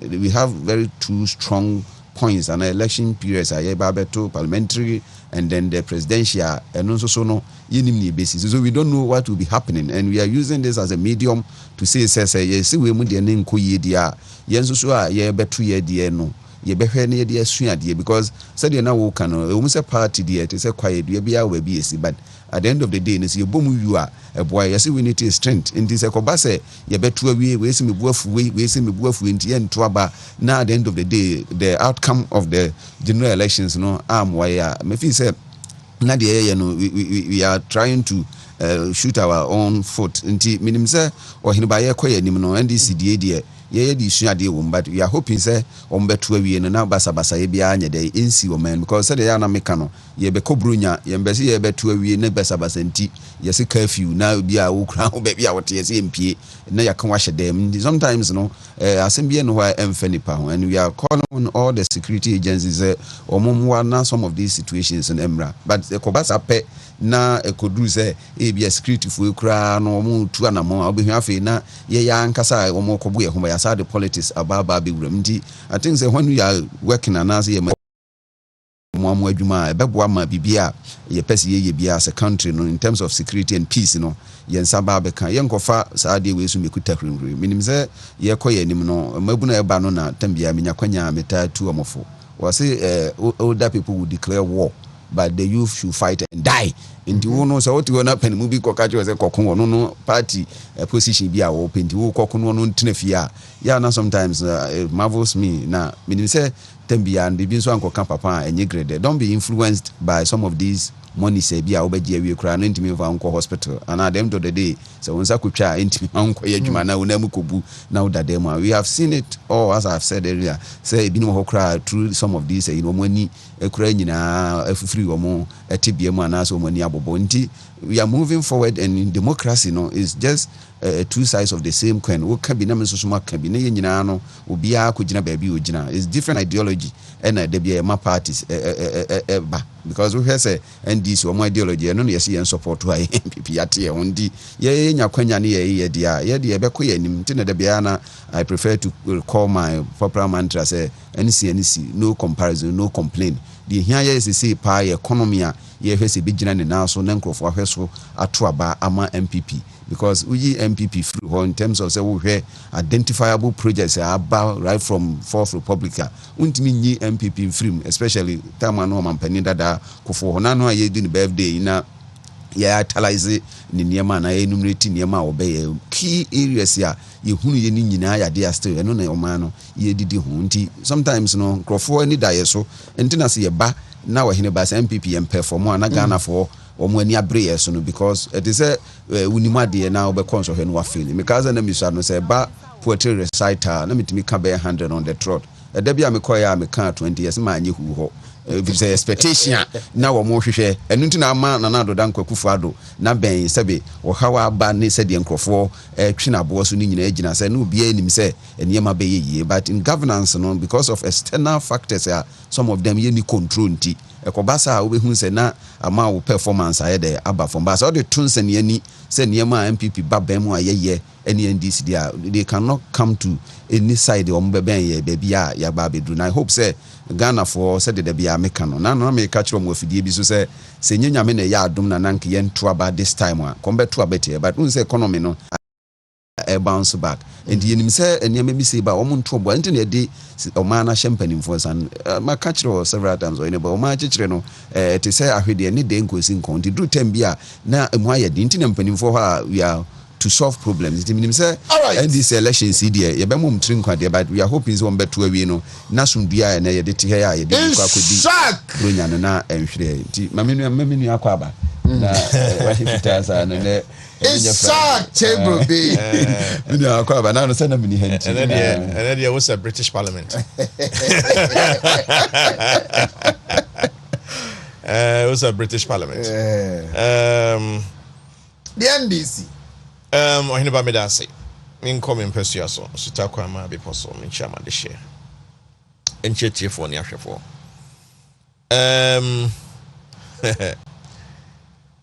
ya de senka yebenya nanka da bia no moko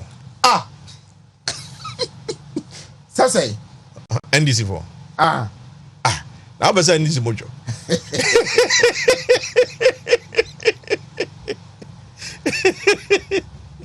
Oheneba o pesa ni jibojo e be yan gada bia no mo de asie ni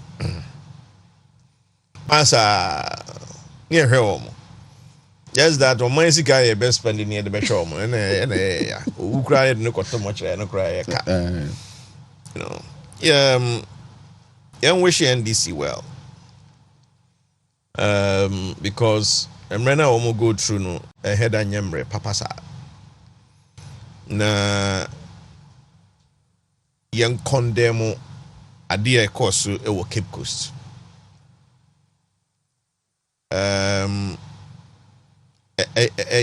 it's an eyesore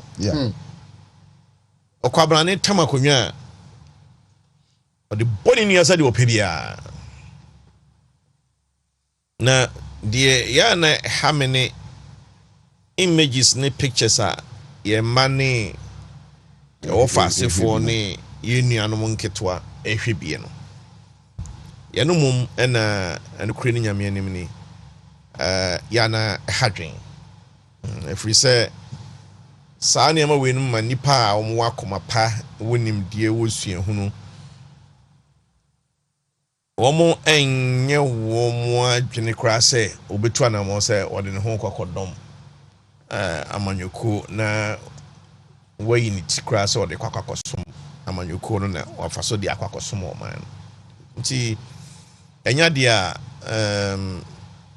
eniema bisa no eboa o man no de nchichire sa enti yenyina so na yemfa enka wo monim se saa de course no enya de so ma yehunu bibie na menim se de making editing se NDC kwakushia dom sa na yeka se yehunu de yehunu ye bibie enso so saa ne beka no if we say ɔmo deɛ yɛwura John Dramani Mahama ɛde ato dwa ɛsɛ nka abɔ man nka bɛboa momo man sɛ ɔmo no ɔmo every revolutionary route na bae na ɛkɔba ne sɛ yɛ patapasɛm yɛnyɛ patapasɛm kakabensɛm atutrasɛm yɛmmotuo ɛwɔ abatoɔ ho ne amanyɔsɛm mu deɛ a obia no wɔtumi twa wɔ mo ɛna num asɛm na deɛ nti a yɛ na mpanimfoɔ pɛ sɛ tam bia wo kasa ma kasa ɛho tie ne mfiri w'anum mmra no ɛne sɛ yɛnam nyinaa na spirits a honhom bɔne nyinaa ɔmo ne yɛ nyinaa na nemo wiase ati ɔmo kan yɛ ho to wo kan ya na fi ɔmo afa w'anum asɛm woyɛ panimu saa na wo soso sunsum wo mu saa no no mafo ano asɛm no mo ato na fi ne na yɛ adwuma yɛn yɛ kohun no Cape Coast no yɛwura John Dramani Mahama the former president ɔno na num asɛm ne kohun no Cape Coast no it's appalling but there are other developments a course wɔ hɔ a yɛn nso ɛda sonko ɛda ne sɛ wɔn contest yɛ no nipa mienu na results no nyinaa yɛ tight ɛno nti na deɛ ɛkɔ so na ɛnyɛ mma wɔn no Pablo etwa Broja Jamfi with only 25 votes. Yeah. The chairman said the youth of the party is sharply divided. I think it's almost 50-50. Yeah. 25 votes. 508-533. 25. And he said, Broja Jamfi said the election is not over. Sir, Akade baby. Minim die. Hey, ze do maybe I boss we are. Na to ne tase.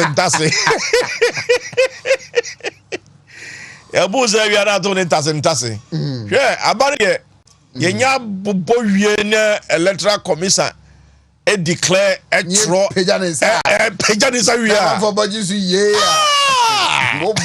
Case closed. I just have for another motivational speaker. Influence in world draw. Oh, can be the idea man. Also, there was a fraud in the election. Oh, court. I already nyangopo. Broja. Me. Broja na me peso away. We was asked what na who did now be mazini pa kuye campaign mercy didn't get ya win. Now was it now why would you go what they say or can never be and they should home cry no man who you think kakra because I am re and you better say election on kwero na shit election more shit omienu nyina say ska na me de asantinti na nka me pe Broja Jamfi eno kura ye ba akopɛ ɛna ebi no men so me pa de the Broja Jamfi that I know na me mpɛ no he's a hard-working guy. Very. He's a hard-working guy. And so fun as idea any metuasie. If it's about friendship, brotherhood, from Ashanti region. Exactly. Exactly. I've known Broja Jamfi from 2009. Then I bomb Paisenka. Adia omo tari Broja yem yakase pan say Yabubo election 2020. Umzo akosan pink sheet. And I'm so sign. And I'm saying about ya to no Ashanti regional. Ashanti region votes no so share marginal gains are. NDC marginal gains no more than MPP marginal gains are make here. Na afa dia be biem pa na mpesa branch one year. See that time when make us say amanyo sem na mze drum rebia ye amana ye time. So me nua Broja calm down. Fraud of banners went to me and see ano na omaye bobɔ ma ne wi a de John Boy di kan no omaye bobɔ ma ne wi se yumdi a ene na je se eno ano no so wono na onya kwan an ko no so ko be fraud e dia wene okay enti no that's no say hodie no minka briefly of example for ne Johnson General Mosquito ni photo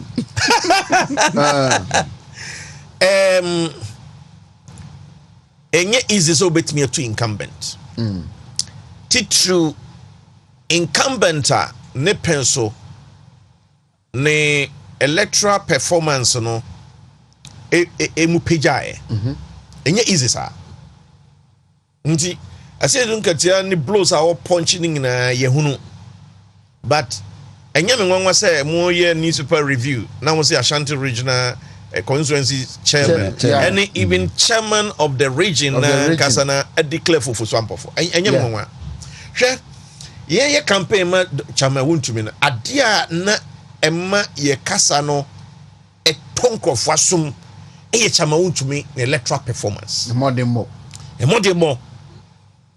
enti me di ukoko free bosomtwe na ma bobosomtwe de na me do ba region na ma bo region na ma figures na me do call opponent background na ma call man opponent no so the figures are free or no constituency or no hold constituency constituency figures are there free it's what you are convinced what I'm trying to put across briefly and they say chairman of elections also want to be on quality results, right? Good. And here, and you almost lose almost 1 million votes. You know, and me and so 20 ano as chairman. And what they winning against Dana Budapi. Yeah. And obey national chairman of the party. And obey national chairman no. And what they more call election 2020. Election 2020 no. Parliamentary elections 37. Yeah. 137. Abrana NDC war MCS 106 was to say. I think 104. Exactly. Now, Potokasem, so look at the quantum improvement. I say Mumotesono 44.4%. What they are going over 47%. Enti say kwa back to na will be gather some momentum no na o break some momentum na. Well, media how you know, all philosophy I agree. If you elect a candidate we weak or NDC side, maybe if you say you're okay with it. But Yura Johnson and Sidin Katia must not be sitting down and smiling say sa contest we no mokono is a done deal for him. It is not. It is not Oheneba. Right, Dr. Mensa Eba Clinic, me bacho obeko kochi e Kumase woni Guinness depo no na di hwani mo pem. Oko Accra, Oman FM building mo Medina Zongo Junction Kaswa, the senior high school ko Frodi Atakwa de Takwa, on Dr. Force na kun and a ben Sunyane opposite Old Municipal Hospital. So if you do not see Dunko on a final of Goso, New Lorry Station, one for Dr. Mensa was 0245 958 768. Na any common to say stroke, diabetes, hepatitis B, infertility, impotency. Ebacho okwa Dr. Mensa Bejoso food source production. Woman enroni emi nu pe junior abrantia capsules. Eno mema de monom na bibia aye fine ede amamo sa enso so na ode well lady obapa capsules no enso aba ema no nya bi na bonoma ebem wa yo basima ohun betwa kama 0257030962 and our fra o sabe company fue our shop na ebem no okwa food source production Henry junior abrantia capsules and well lady obapa capsules no mebacho wonsa ebetumi akabi vehicle 20 immune system no eno na ebeye ho adwuma na fe o stress level na ewosro obi a wotanya code tummy troubles no unya infection wo treat na akọ na ba sa na etete wa wo ye adwuma kakra bia na wa break mebacho you feel tired and dizzy mebacho during working hours na we have vehicle 20 at Joy Industries Limited Ayaba 0244 585531 0244 585531 vehicle 20 no immune system no eno na ebe ye ho adwuma ensuo de eno an sky water the premium natural mineral water ko na kwaji bi ne fakoye wedding fakoye yiem mo amoye party ahodo ene Christmas ya ebe busuafo a ebe sra wo fie no ensuo ade be so no manenya sky water the premium natural mineral water. Wawara na peso ujai kurana ubetima free nipa mwa betweshia no aye party na odinsuo no e de asumo. Dicham so old health insurance office one no ena okwa ubinyom. Ishak me sha say every one of this time. Good. A joint press conference by the International Monetary Fund and the Finance Ministry and as a Ghana government. And then to 10 a.m. at the pay. And we're chinum dollar no eba. And the pay mahu makinkan say LPG. We should expect nebone say eba from by 10% within this week. In himself fuel eba from one. Still, and you have a cost. Emfa ho ni fuel ni dollar rate ni eba from now. But generally, my Musa say, where have we gotten to? Oheneba. I mean, in a brief, IMF, any finance ministry press conference, no. Now, my expectation is there's good news on the way. That's my expectation. I didn't know me kind of say. It kind of sad because negotiations na ashasiye ache and koma IMF edito ho and it's ni titru ye ka ye didn't say na kana wasoro ye nunti ono no sika ono de brewo no anhwe ye o de brewo a Wontumi nya sika dokra na watua amano na no kre you hear figures na time pa didn't na make sa Ghana ka 467 billion now 467 billion Ghana cedis no emu 52.5 billion kind of hunsi honkwa ibitua no next year then a can be ready as see you next year near 22 billion that I can a car ye kokutua any insi hu as see you one over 72 billion over 72 billion no a year 52 point something percent of mine your revenue yenya so what they call tax revenue there is over 72% of our tax revenue yanunti ohene anino soso osansha sa ye kakesia me bodi no 467 billion no a move kasia 93 billion because of city na holding na a call from no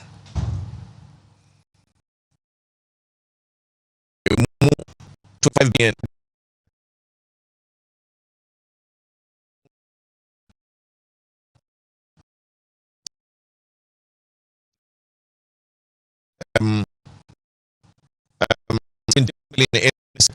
and a billion COVID-19. And no matter cost be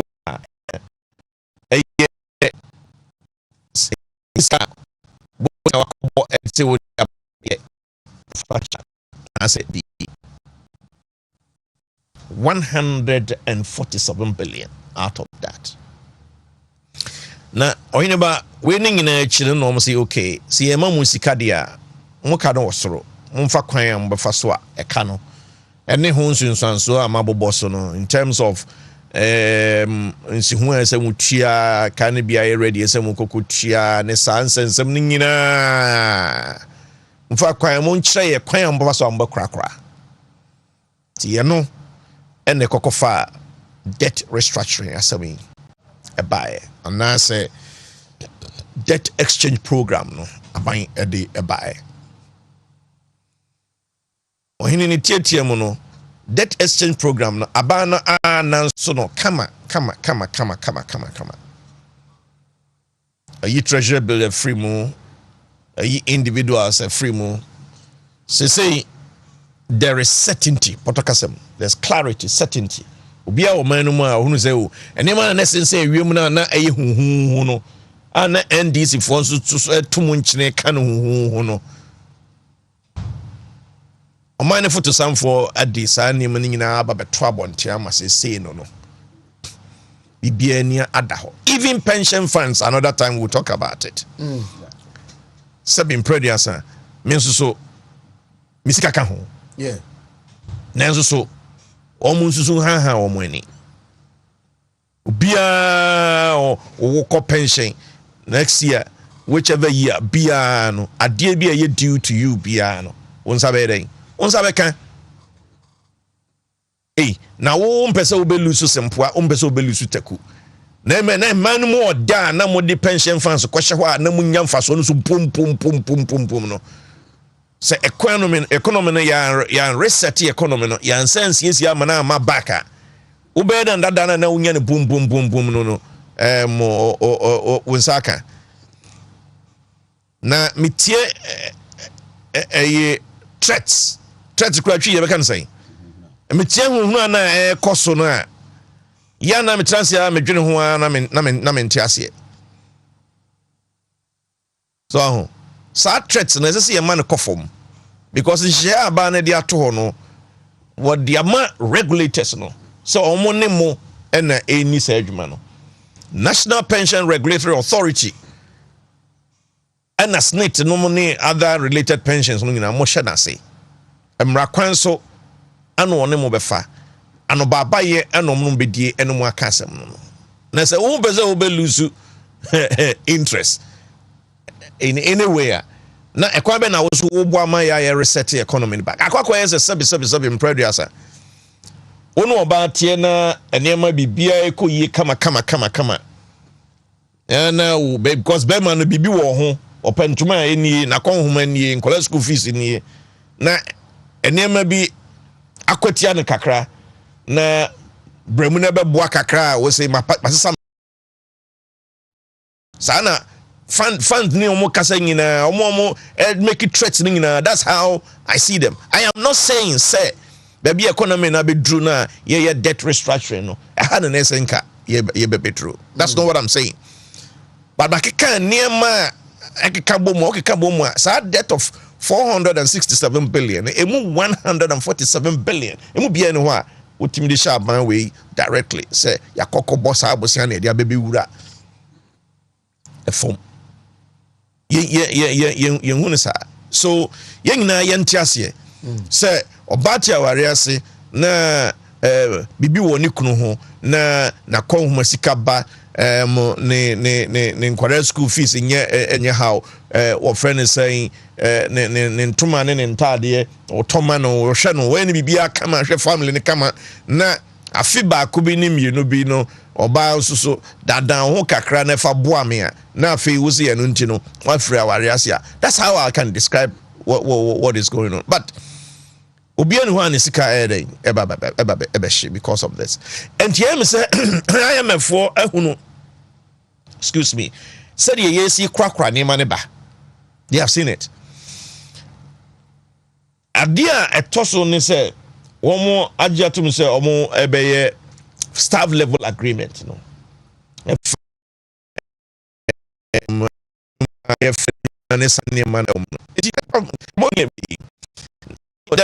The final part of this is also that say yewura kenofurata at the budget we beto edwa kroma edin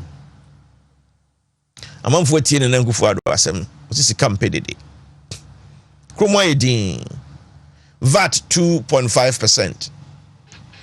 Yes, yes, being kasamfa ho, but largely kroma edin. So enunti I'm a for who say atmosphere no e calm at this point as I saw Wontumi finance minister etokoso na womo joint press conference me sure say Wontumi esi ni gina say bosum we nkɔ na wie anaso womo MF no ebi won be free ha 20th no mo free ha no na assign agreement na enka market no be say respond more positively amasika na dollar na hoɔden na kɔfo masidi na hoɔden na pagya no enka yɛno so ɛbɛkɔ akɔboa no Oheneba sidi na dollar na ho sidi na hoɔden na kɔsoro dollar na deɛ no kɔfo no ejina nsɛm a makan bi so after budget no proposal finance minister de bɛto a bonten kwan fa so a ye raise domestic revenue.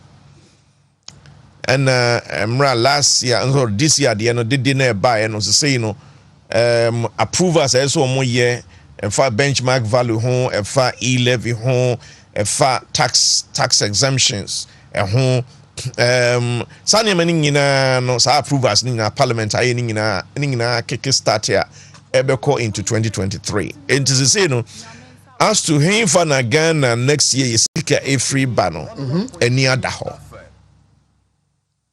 So what your finance minister here 2021 our year budget for 2022 sani mana kofa koka na buy na emma omo di wura amam na so omo di skabe wura amam no omo gidie wo amam investor confidence e confirm ye no na etwa so afi downgrade Ghana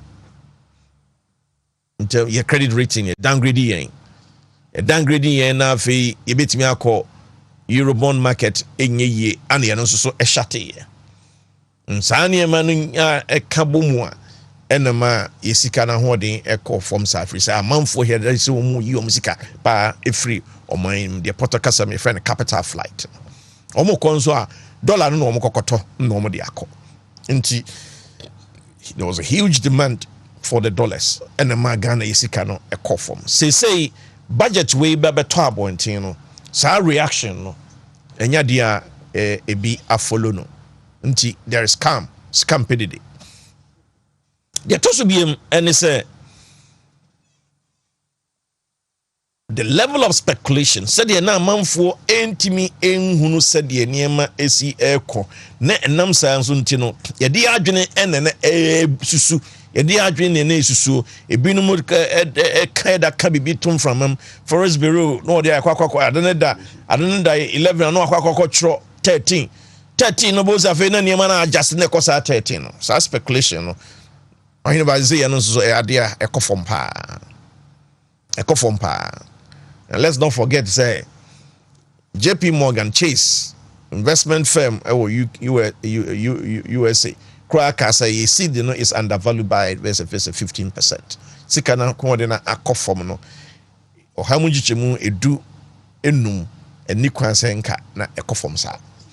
Nti say no Sydney gain strength no also because of the level of speculation as I say there's clarity debt exchange about beto abonting. Say womo hu no say Dr. Mahmoud Bawomi amen chana no pay. Omo take giant step to say yeah be gold for oil.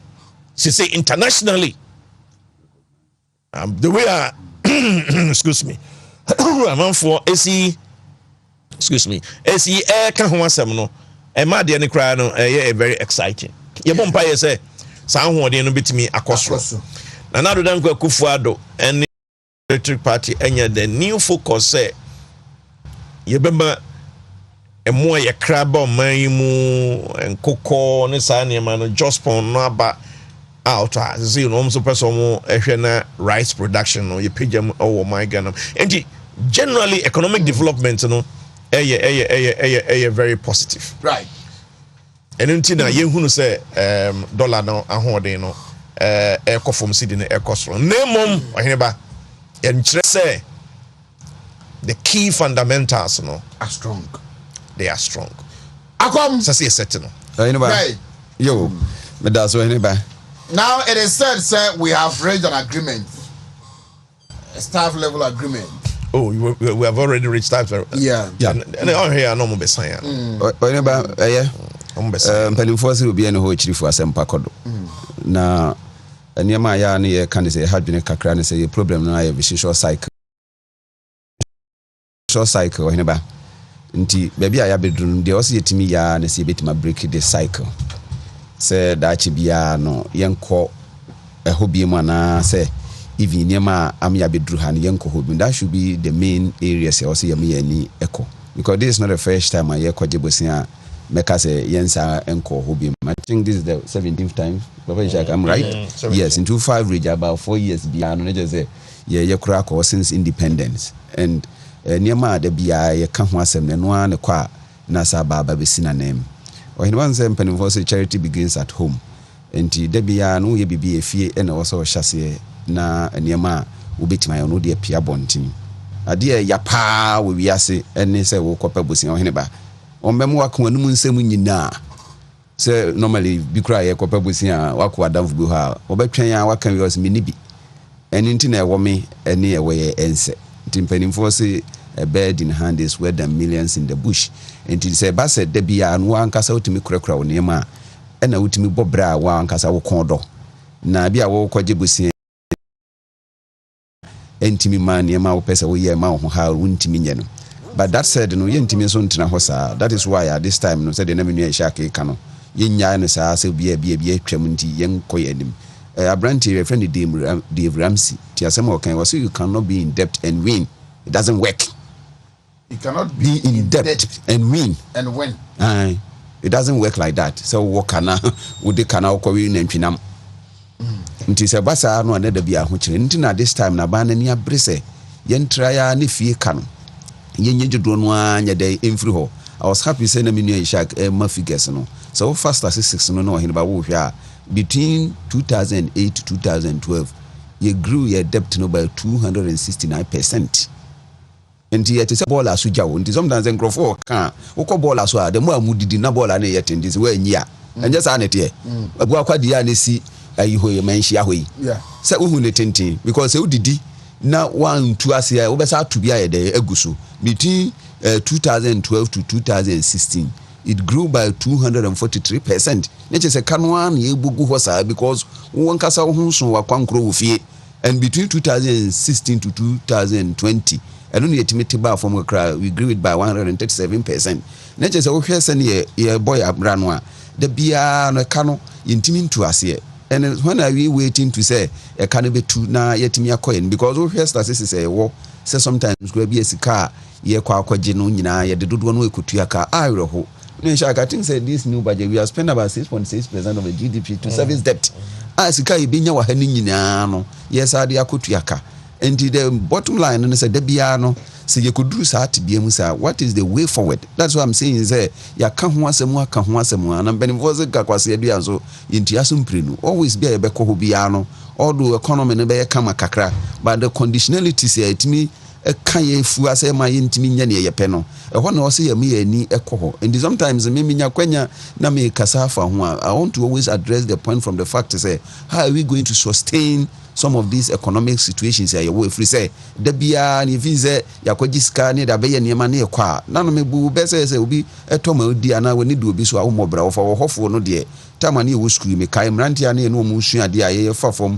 ekwa wo school ko sua de anom do mu vize o mu wo fa no sika no they were not serious and the time bia no economy no said the dana me de toto hu said they have been tough like kind no was say is those who are not able to learn or learn and relearn and baby I be dru no also you heard niema ye ya anko ye especially when you look at the economy import driven no na high papa say niema bia dodo no ye use ha no efri amanone and ye person address the problem from the point to say when the buy intimacy anko wa hadwene but you can also sunya dakope any editu said you make kind na brand dey dem runs no na kind was there's no shortcut in paying debt and also yen hyehyeye na utimi kɔ wanim na sika a wode no tua because utimi yifie die ne free ho na wo ho harwa. I think we are taking about 10 billion in terms of a canoa a war the last time I'm checked 147 Ghana cedis, right?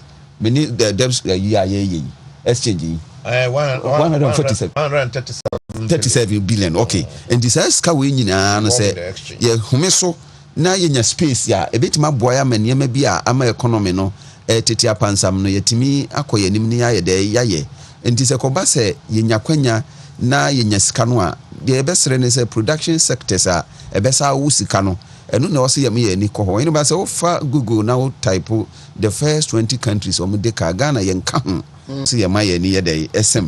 And I'm happy say omo ahia na ntiase but moving forward no said the bia ye nyakwanya ye ka no ye nyere ye ho na say ye nya say sika ya ba bia ebetima wo sika ma ye na niam bebre wo ho a meka se bia ye spend ya emphasize kama ni nyina no ye beto ye bo ase na yakrekora. And I'm happy with the new budget say ye cutting most of these expenditures ya ma sika no bebre efri ho no na afi nso so no ye de ye ni sase ye betima ko private sector na yaboa man krankra so nyuma ye de apagya se ni nyina kasi ani a ene ne betimi ama wo man yetimi adrum pempenso a ye pesi ye kokoduru by individuals de se de bia ya na me ka kire no economy no bia benya nanka ne ho enkwadwa mu wo ba bia but wo man ye nkyekire ne za Oheneba economy ne so ene ntina na Gabriel Kenneth ka kire say in economy no the majority is always wrong se de ya na ye de ani hunu no bibire ho a ya nya sa na tie ze ya ye ti hwe obi a mpese ba bia wono no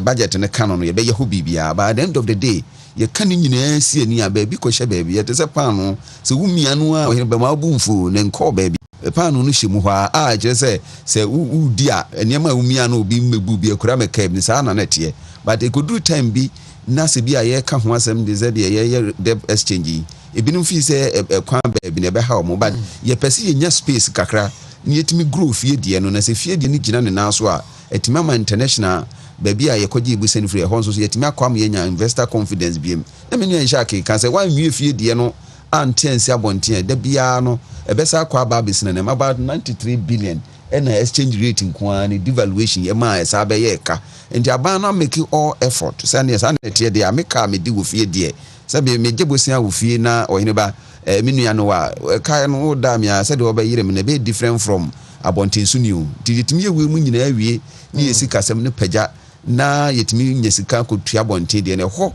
eni bitima kasa ampa ya wie nti sabre no yentena fie ne yenye but untimi mfada ko pe enso so enye we no enu ntina na brante no akra wo sa kasa mbize wo se pay off your debts from smallest to largest. It's not mathematics, it's a momentum. So you can also pay your debts from smallest to the largest. It's not mathematics, rather it's a momentum. And this year TSC kwemu asabre through the Ministry of Finance aye papa Kenuforiata edi enhihye ba Oheneba ye koye nim na o se nyina ye boa odo ye be sofa ba bi kakra obi sika de sabe wo nze ko kan ya na eya se de bia ya na me ka kire nze ba bi obi adwapade obi ho na koma wondi ye nuanom a omo hwese bia through this debt exchange no omo ka haircut ho asa ba no so make all the provisions ya e be hia se ne be ya obi a nka dwam na no na me hwe Bank of Ghana the relief items or they buy through the debt exchange program. No, Oheneba when say sense or person a buy no yes so liquid and I say banks ye liquidity. Some of the issues were what to say we cash reserve requirement ya. Or more so first never 15%, or more so about 12%. Or what to say what they say reduction of capital conservation buffer na ono so ho am da zero ni nyina ya nhihye ya Bank of Ghana no pese all the areas ya nkrofo sika hihye ni nyina ombe liquid ya bia minu ya nhihye akepese wo kogi ni sika ni bia obekọ yesi bi nya dai eni ho ndi ye de nti se NDC time no omo de omo ye niam ngonwona ya afi kura panic drawer ba ya sika koka adwamu a enu yesa bi si akire abo ho ka kese ni ndi me kasi so se fia e war system no mo omo susu mo omo ye nhihye aban no through the regulation no ontimi mfa obi esika ni na ohemra ni bi wo kura no aban ni sika wo de ma pensioners no ye mfa ni nyina ngu kenten ba akum se ko ba se udi nyina kugu kenten ba akum a na semba wo ho ba kire na investment aban no enso so ma wo mo ye no na ma sika no because when ba wo ne ya tu sika to ho na ya invest ya da obekɔ pension means sika sa ayeketwa but sabri abase me home so kakra na metima kurakura fie because se wan nyɛ saa nso na ban ne duru bre bi na sika ni hɔ na bi kura wokɔ pension a untimi nya sika nya dɛ entua enkrofo ne ka ɛno nti no wɔ sere no wɔn ka se wontua and was 2023 zero other areas ya sika ebeba through short term investment ya bi a banks no ne sa what they say fund managers na ye for yenuanu ma sika deda ho no mo ensa be kan dansa obekɔ wo sika kese ba obekɔ ne nya bi nya dɛ entua wo ka okay se yenya abutoye mu na enhyehyɛ ya aba no yentimi enye dɛ enkɔ ya nim ɛwɔ honom. Happy birthday to you Nana Sefa Afija Kwabre North Constituency Youth Organizer. Nana Sefa, happy birthday to you. Ishak, so 3 billion in 3 years, agreed. Adia ya hwehwe ne se. So na make say sidi na ho odin no apeja. Nanso so yenwie adwuma wɔ hɔ adwuma ne baako ɛna me bompa yɛ press conference yi bɛkɔ na wie no na ɔmo akyerɛ yɛ sɛ ɔmo assign agreement. It's going to be a very positive news for the market. Na ni titru die efri mu aba IMF last time I call no scared my and 1 billion cry. It was $918 million. Era John Dramani Mayama the 2014-2015. Yeah. Let's come the ma chim. And the way I am me and sano a bit to me about say and so chim. So I'm doing my bumudia. Kiatwadi. And you see na ho den no. Okay, nya guarantee kase pa. Amova maye. And nya guarantee kase pa. Nenso so one here ne bia no makwa ne 1 billion. Si enya ni nyina kra 3 billion nyina enka size de omo bia omo aye bi ato so omo besensan ka me de enka mesre se esika no mu fakase de anka emra year 1 and I'm sure it makes a lot of sense say etosumu say omo kombe tiase amaye ne nkia ye ne sa because samre pa no ane ye ho hyehye de omo aye 2 billion year 1 now come my 500 million year 2 now my 500 million year 3 ebe boy more since obey no 1 billion so and now ne krakra no na obehu na press conference omo se nyina amamo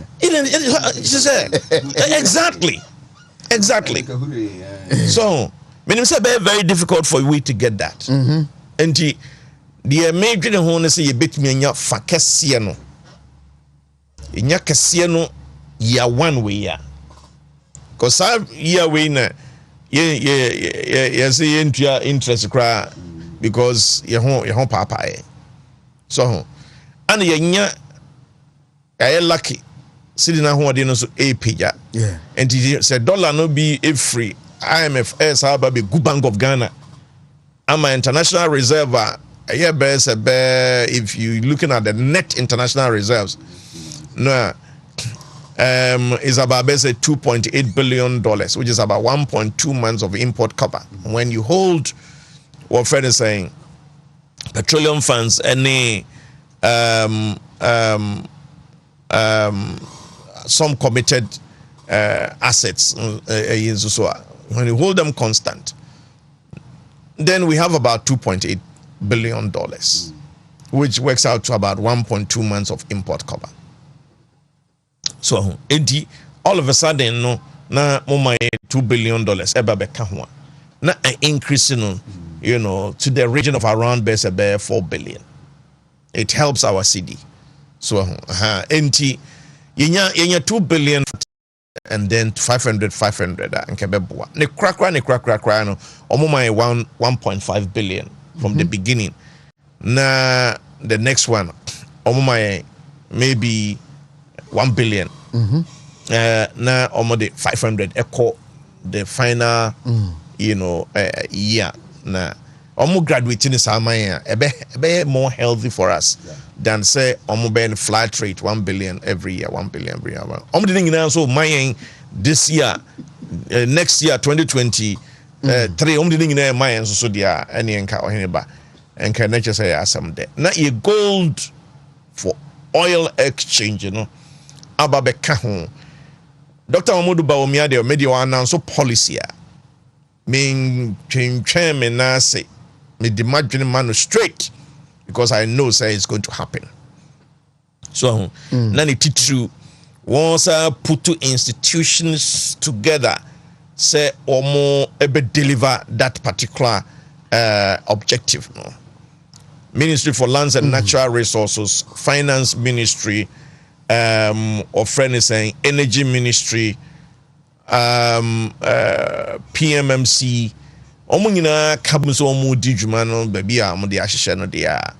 And that's going to be a huge savings between 3 billion and 4.8 billion. 4.8 billion because Finance Minister say fuel import bill, a $400 million per month. Osumi be $400 million. Normally of crafango. And if you multiply the 400 million by 12, it gives you 4.8 billion, which is about almost half of our import bill. So, debt exchange program no dear kasano say started by March projection Dr. Mahmoud Bawumia dia to na Bawumia movement for a campaign kasi pa ye kwan bia so no it must happen, but not say happen just for political sake and now say political advantage ebema ye nimbi ewo amanfo anim nanso so amanfo how ye komu no as oman no na ye krakra say is a me fuel station akwa to fuel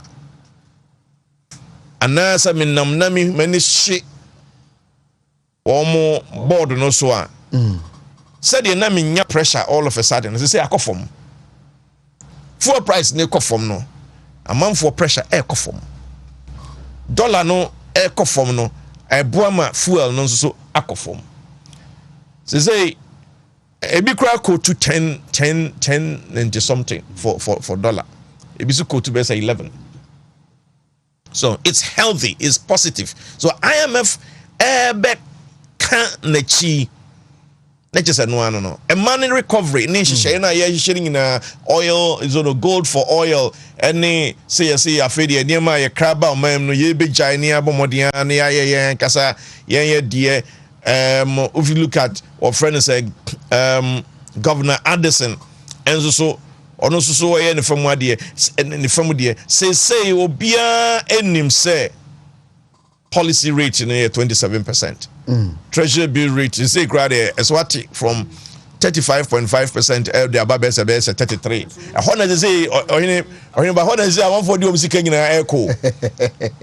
Enti ningina monetary policy committee omo institutions som de beto abonten omo me in charge of fiscal policy you reckon for that and budget or the buy be any sika be free ba the day ama ho any debt exchanger media me hu say by and large me hu say I successful every and send oil for gold so eba and na Kufuor so make a commitment say niema na import ba o man no ye be gina so a ne abomodia just pon neti efa emono me say by 6 months time na Kufuor be announce so the details of import substitution kwan efa so aye so bo sa niema ni nyina na ebeba no Oheneba IMF a project say inflation say the niema bo hurihuri no drew over 40% no end of 2023 afia ABC mu enko na wie no na esese every over 40% no e dia ba 18.7%. IMF projection, no, and media. Okay. Governor of Bank of Ghana, 25%. And the enemy say, I had and you are going to so bad, a form. Enti Yakupon Bois Akom you been young in a so kase near the 2024. Said the minister king yesenka sika nanke de ama bum nanso so ya na wo no so e wo baby a wo hwe ansa ya obi hokra for risk reasons na wo mo discuss bi say ba na wo yam ehihye wo mo na other demands a wo so wo na kakra ibenya no ye niema a wo say ye hwe kwan a yedi beye na atima boaye se yensa kan areas ya mehwese ye beye ne kase ye se ye beye more discipline in our fiscal dispensation se ye behwe ne sika ne kan yensa ye nye ne basa na afin so institutional enhancement and capabilities se institutions ahodo e wo man Oheneba omo be strengthen omo activities se basa sa corruption ho nsensem ne sika enyunugu ni nyina no betimi ama eso atwa oman bia no wealth creation, the ability to create wealth no na ma woni amaya meka so omo de necessary and they say ni ahode kase nyina no should go into wealth creation na yensaka sika no so wi a yehu how ye be manage the little yensaka na afin so human development de a Oheneba is very very important because so we be creating wealth it's being done through human beings untimi nsori na enipa emfa omadwene emwaya niama bebasa nti tambia no wohwe ekwan a oma bia creating wealth eno na mo man no ediye but se okoje na ube consume without commensurate growth and as creation ube ko wo ha mu nti ye de nansan attention kese pa wo kwan e befa so a sika bia yensa beka bia no niama dada ye de ye ya amwaya no yensa enko ehun biem unum se o man no sika bemu a Oheneba no na ma eniema ye hwehwe nyina yensa eka when you become liquid obia meda wo kama wo nka se kobra ka bowura dem ananka osika kuta no ndi ye adwumayefo a se be ye print mu ni nyina no se sika wo hɔ aba no betima ye ne sa nti eye cyclical se yenso so ye beboa na sika abam even so wo ton ade kura ni nipa ni sika wo man mo Oheneba obia ma ameto nti ni nyina nso da ye adwene ho se o we ha me ye ntwe sika we mfa mmoa o ma chichira da bi nti na asena me de equate to ana mema scenario se wo man no baby a bedruna ya kokɔ eni kosu ya tebia se yenchichiro man ni nyina anwi ansa na yetuato ana yentuato na ye de achichiro man. These are two areas o say ayehwe ni because sika nso so ni hɔ a na ebia wo pe bibia wonsa nya de enka. Sometimes government expenditures no areas bi wo ha. Last time na me bo amane ze when you cut many of the government expenditures, you end up cutting essential services. And ni nyina ya dia sika wo hɔ a yebetimi atrim ni aye any other spending a if you say ebia ye de kohyemu a ye nyamfa so. These are key areas also yehwe mabunu padwuma ye pese ye fa binum ankrankran so nyuma o say ye trim ni ade ni nyina beba mu a just ye nya the foundation of the economy na ye strong. And this who do dwakra as an individual who told because o man di ya unkosun wa ban so enu nti na da bia ya na ye hwese areas ye nipa betima bobo sika no te say crowdfunding na ebinim wo hɔ a yetima kekesika ni ese ni ne de abo man is very very important but ni nyina dodo no ano ye problem with sene ye ya na ye yi niema na no na me ka kiro no mami phobia na me ye program ama Denmark radio station ni wo mo kasa omo na ye ka ho asem sade na omo ma mebua Ghana ni ade some of the problems are also behavioral and attitudinal. Obi ka kire mze wono no mfa ni sika me bi adwuma Ghana na mumedi. And some of these issues no say private sector na ngura the pressure on the government in terms of compensation no so ekosro. But that said no say ye koye nim no niema bebre wo ha yesu ade wo nti all these measures are put in the budget for 2023 no aside other revenue streams are hwese beba ni nyina no IMF de no beka ho a ebemi agina brane cocoa syndicated loans it has been over and over the bia yekoje. It's hard times that some of these areas no you betimi add value ne go into production ne move away from Minia Ishak Mantra or Taka Gogisberg economy to Joseph economy. I no the bia we need to have a backup will be bia for agriculture as a sector hoye area or university de ani hwehwa niema dodo no a nya ho ha no nyina no to ebetwa na say be kofom kra ndi mesre se de ya budget 2023 mu niema no ye gito kakra na afi nso so expenditures ahodo aban no in care afibia no ye de bi bafom, but some of them could not be sustainable. Some of them are short term, some of them are medium term. So we need to put more emphasis on the long term ones here. In the long run, besa boam ya create wealth ra make kan wasem se ne be ya sika ebeba. So we ska akola nsu ofie. Nti ya na awerho say yeze wuni ska o say mom nti me de I hope senka send your work and be da sorry nanko kire no pa bi Argentina for usu ska akola nsu ofie. Oh debi ko no usu no yare ka sa no kire brad nyampo mame bright o wase west mami ncha bright show o de kasasa re chen bright me say o ska akola nsu ofie ban wo be kan say we can say ezo no waje so bright nti ya so ska na we kona kola na isu a because dey dey won su ni ze we ba e da so be kona kom de no ana wo yare a unya sika mfa ne hospital no da ho no wo ba na nu ba ska wo a woman so a na wo de ne ko ni ba nti more important ye nyina ya nso so ye moa bright sika mpedi because part of the problems ni nyina ya gina say institutions no bi nso so beboa na yetima ye nyame. That's why some of us no when it comes to corruption in other means ya sikanyunugo we are supporting the digitalization, and these are areas here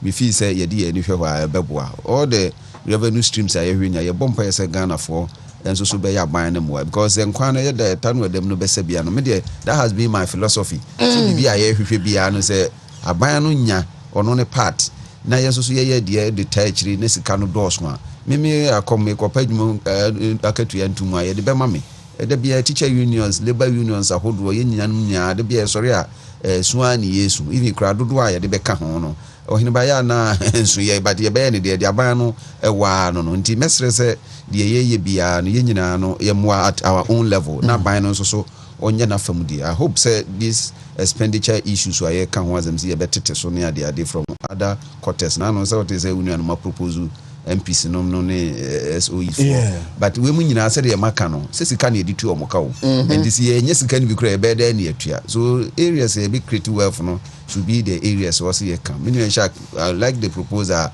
the vice president Diaba na no me kankan ye no visa internationally is getting momentum e binum kura ye makan ho asem pan bi wo one of the articles I think 1971 ho baby that time US omo ye bi eboa economy ne pa nti ye ya kura ye ntimi mfanya hwia ye tu no de akwaji bibi Thailand ne Iran for ye binti we de ye mo kwa no abel oil na wo ba me ka se ombe ye adom no kom de ni nyina be ma ye ya se nka ombe ma ye half kura nka ye ka de wo dia wo betua but the year is okopa busia na the opay mfama enu nti ne nia ba I'm sika ne de na man enije ho ne se ensi hu no enyem ya nyemtumani we a member enti no de mawa na me feel that this will be perhaps the biggest yakwa IMF credit yes 3 billion ene man so akone nsi sika nsu mu apaja Era John Dramani Mahama 918 million na omde ni ama beta to afi ni enti 918 million yeah difference ya wakakra Oheneba mabunu no me ka se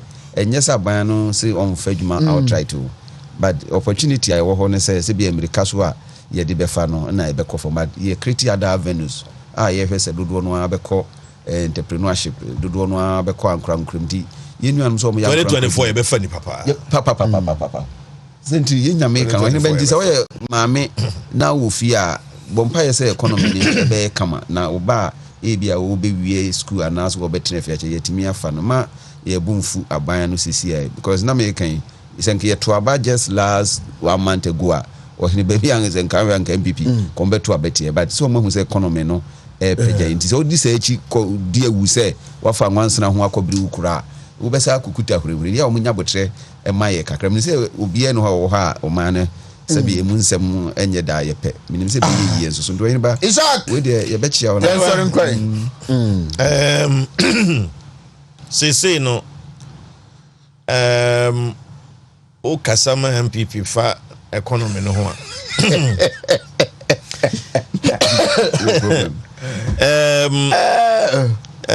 say ade Isaac wa ho de be has brobi wa ho de be has ya basoro kakra obitima kasa sere ya mu ada ho de be has ya basoro kakra na fuel no deɛ no menka nto so biem fuel LPG fuel ɛkɔ fam LPG ɛkɔ fam ɛbɛsa akɔ fam biem I'm saying next window near 15th ɛbɛkɔ fam afei the following one and so ɛbɛyɛ December I'm saying 31st December or something like that yɛno nso so ɛbɛsa akɔ fam so enka ebe ending enka free 14 ɛwɔ na duru bɛsɛ even 12 enka enye bad sa so nanka IMF be na ka face di na hoɔden no koso na age na sidine age na dollar no kɔfom nanka sa ne ma we na kɔfom IMF bebe so mu a minim sɛ enka normally after 15th January na a lot of international payments has here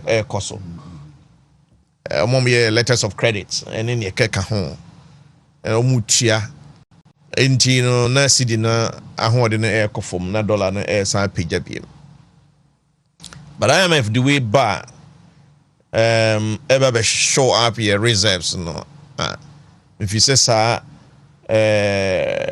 level of depreciation no sobeti very positive about that na eno kokotwa so na by timetable of March na you know Dr. Mahmoud Bawumia the to abontin no it me share gold for oil exchange no eso science dwimdia Oheneba enka me sure say set your projections on this economy because we always beat IMF projections. Omri watu obiano itimi ya de bro soro. Enti when you cry now almost say depreciation no 18.7% no. Oheneba bi cry na itimi ya better than that. Yes, so cessation of submission of returns.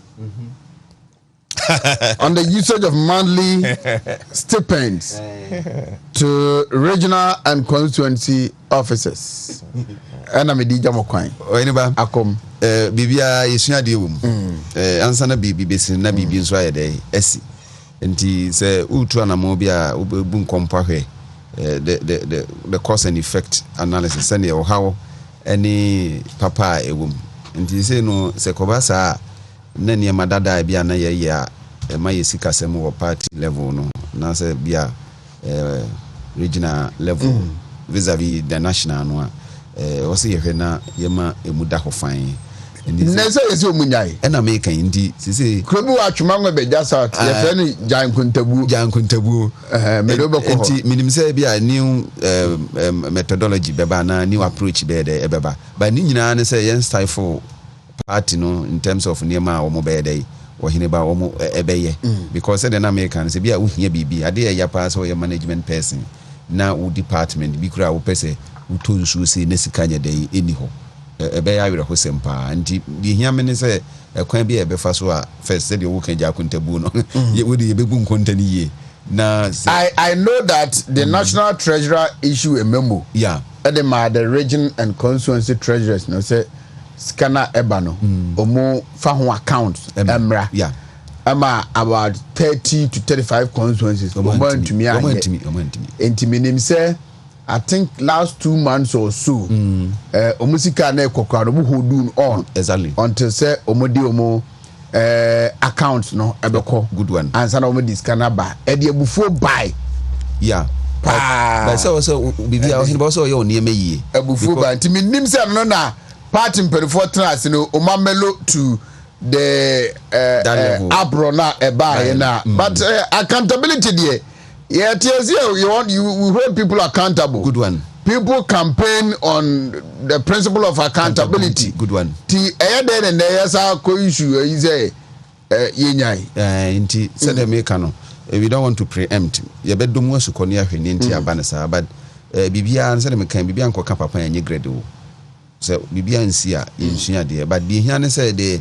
effectiveness and then the efficiency of the activities ye ni nyina no enkofo how enye dey ema na you know say bia they have sat and thought about it omo hu means ya omo befa so a omo be ye no foforo but that said nim say yen konko wie say bia yen komra no na kwan mu ada ho maybe there will be some explanation yenim ja kontabu de explanation bia de ya like shark say na me kan no unim say sikabu ha matter we are the one name pa kontabu you see ja kontabu a is it that we are selling something or not exactly na me kan say sometimes you feel funny so hu sama sama bi so wo hu na ye na baby won so say yen treat sama obo brado kwehia na ye you all the tests so ho ana ebi other external na I'm talking about national auditors and so betimi afamizi a Oheneba be ba track ni nyina banka impress system there say the menu ejag do no ya counting you know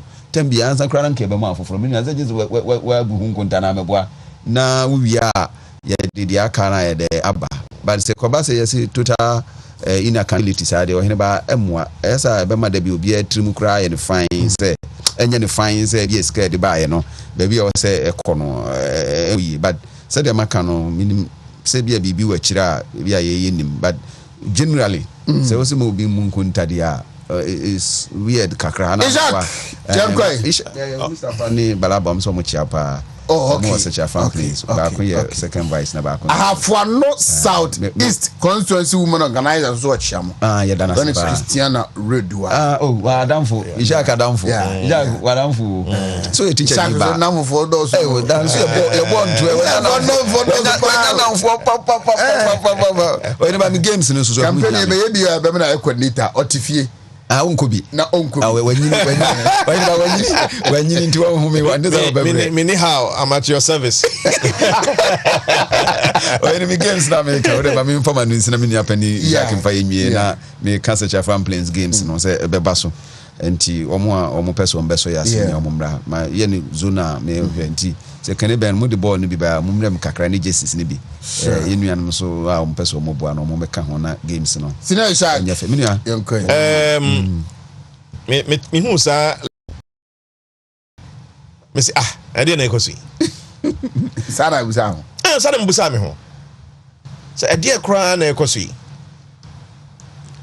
nti bibi ba constituency wo sa sika bi ba constituency yeah also they known and obi anim constituency officers no nyina obi anim nipa 17 no omo nyim sika bi a eba constituency asem no shase say ye to abani wie no the national treasurer proposed say ye constituency conferences yeah, regional conferences, national conferences, the treasurer accounts to the party people. Okay. And instead say secretary, nay, chairman, and they signatory to account. No? Exactly. Treasurer no, emeka ho. Maybe a chairman or treasurer, secretary or treasurer. Not treasurer no hunu bibia mu transaction bi eko. So that no be ya account or timi aba. No kra say consulting chairman for bibiribu anyo so. Oh, okay. Omo bu anyo so kra. And secretary for but chairman for no pa no bubu. Answer that anyo so. E dey no kra dey chichi kakra e buy ya. Good. Now say omo bu nyo dey treasure dey buy no and omo di ne ho nkoma na ekodai. Then it came to accounts. Say sika ye dey ba no because ye ko election na man for campaign mo ye na mo nhwe na hwan hwan tie ne sele bia be nya treto ho no sika ne ba mo ho nkonta na afi ye de aka na ba eno so no some 30 constituencies enkubu ebinum kampo de mo kan place obumu treasure so decide say okay on December ba bu akonta no Mustafa's never be hold on. Tina ebinum de enko I think about 2 months or so ago. Ama no so no chichi kakra. So I don't know what has gone into it. And sa member no ba say any accountable kra munyai. That's not more for be what I diagnose the problem. Exactly. Yes. What be a fool in here? What diagnose the problem? Na eyense hunu. Eyense hunu. Say so obaka one account odi enti. When you about to say na parties can say nya betimi account. And you know to be account na mom there for official channel there so to be account. Exactly. Direct ones there. So be the official channels there's what sana political parties no at the national level. And you so almost so the comma electoral commission. Almost some fanko. Yes, and I'm a boy. It's a political party so far council be piano for electoral. Said the minister can a constitutional mandate. Yes, it's constitutional. They say you have to people campaign on how they will be accountable to the party. Look, the issue is that Dr. China, if you are listening to me, you have to be very firm. You see, a resistance to change at the phobia or day, but a papa cry, free SHS cry, the free cry. More resistance are changing. I didn't free no. I see a demand for free no. A big whole court NDC. Era Ayareganum. I had a whole court to say more about we say coin and my implement free SHS no. Resistance to change. Or if you say unless why a victim of something like this. Yet the parties kaba say yen me iced wo Oheneba ne the baby see iced in some. So what depends no a bar. Organizer better could be a chairman ne secretary say mo discard exactly. Sir the chairman ban was my use ebo and I said the baby business say can ye the party adwuma. Over there we say o me chechemu because there's an official memo say there should not be any accountability. And to see how they say official, and then America say it's unfortunate. It shouldn't happen. Is it applicable to the national level? Whatever resistance are, said the amount for a year almost quantity piano. As it's almost more dear to be in church, and babaye, it me a mamma for to me a yantiasi, a woman. And now your bro stipends official. On say parties can con baby or your official. So baby or Wontumi tuding and all of that. Those ones all regional and constituency treasurers are hereby notified that they are no longer required to submit returns covering monthly stipends disbursed to their respective offices for day-to-day administration of the party. This has become necessary following widespread reservation by various stakeholders on some difficulties being encountered by party executives, particularly the mandatory submission of returns on monthly stipends before assessing subsequent disbursement and its adverse consequences on the smooth administration of the party. Further, all regional and constituency officers who have not been paid their monthly stipends up to November 2022 are to liaise with their respective regional treasurers for onward submission of such concerns to the national treasurer and general secretary. Looking forward to your usual cooperation. Yeah, a resistance to change. Oh, but what they say is simple. A resistance to change. Yes, unless. Say, any power more. Ejina ma ye to treasure abanema wo no mo ye party na no ye pese ye gitum say yen yankasa yamfa qualified people sa na dey we kire indictment. I don't like this. It's unhealthy. New Patriotic Party, I will be free say this is an elite party. We enyefe me way I'm not happy with this. Yes, will be all share me from constituency perhaps would disagree with me because of you say Scanabebe Toa, the own person the piano a moment fine. I don't have a problem because stipends never SSN party our policy. I chere yemfanye. In any case, me papa kwabnado for on train the way constituency levels. Yeah. You generate this car. Yeah, better opposition. Manus is so. And so you could develop a system like that. And I'm expecting the New Patriotic Party even to pick Saudi way aye wa abamu aye betumi nya resources e dey support the constituencies no even to develop business model no better faster and better kran sana asem before from bikra to me ababa betue said ye be yon betumi generate sky wo ho a na say the free national eba national say memu kontadia and the signal is very bad if you say all the Papa Comnado for projects, my friend saying ahoto project ni bi constituency say the be on benyeska ye no so no chairman ebetena so no so because they say there's no accountability. Well, I think where the after the details of it and I'm line with Ishak said and work when by sika don't mean gaso mu hunkonta and some of them now say or no ntimi mu hunkonta me and fan kono what stop the person or prevented the person from accounting to the money ya the man say na me equity and to impress system so impress the man no hin ba mu hunkonta yem fa man no kra be hye wo mo amoma in tem it doesn't necessarily mean say chinchina minia I still then prepare if it's not even having a accounting background omo spending omo scan items am spending is there income and expenditure account the Oheneba na yen say I think say this one also send a bad signal to others here omo so directly involved they are about 17 me boa now see mu hunkonta na woni I still go akotena dem na mo akeka mo niam abomu a me ba me say yi o say ni ho sikama me de me hu so we need to bring that sort of transparency MPP we believe in that elitism say bibia yi skaba na party mpelifo kwa yi na mukwatena baabi na bia chairman na secretary moto nsakakra no moto di adi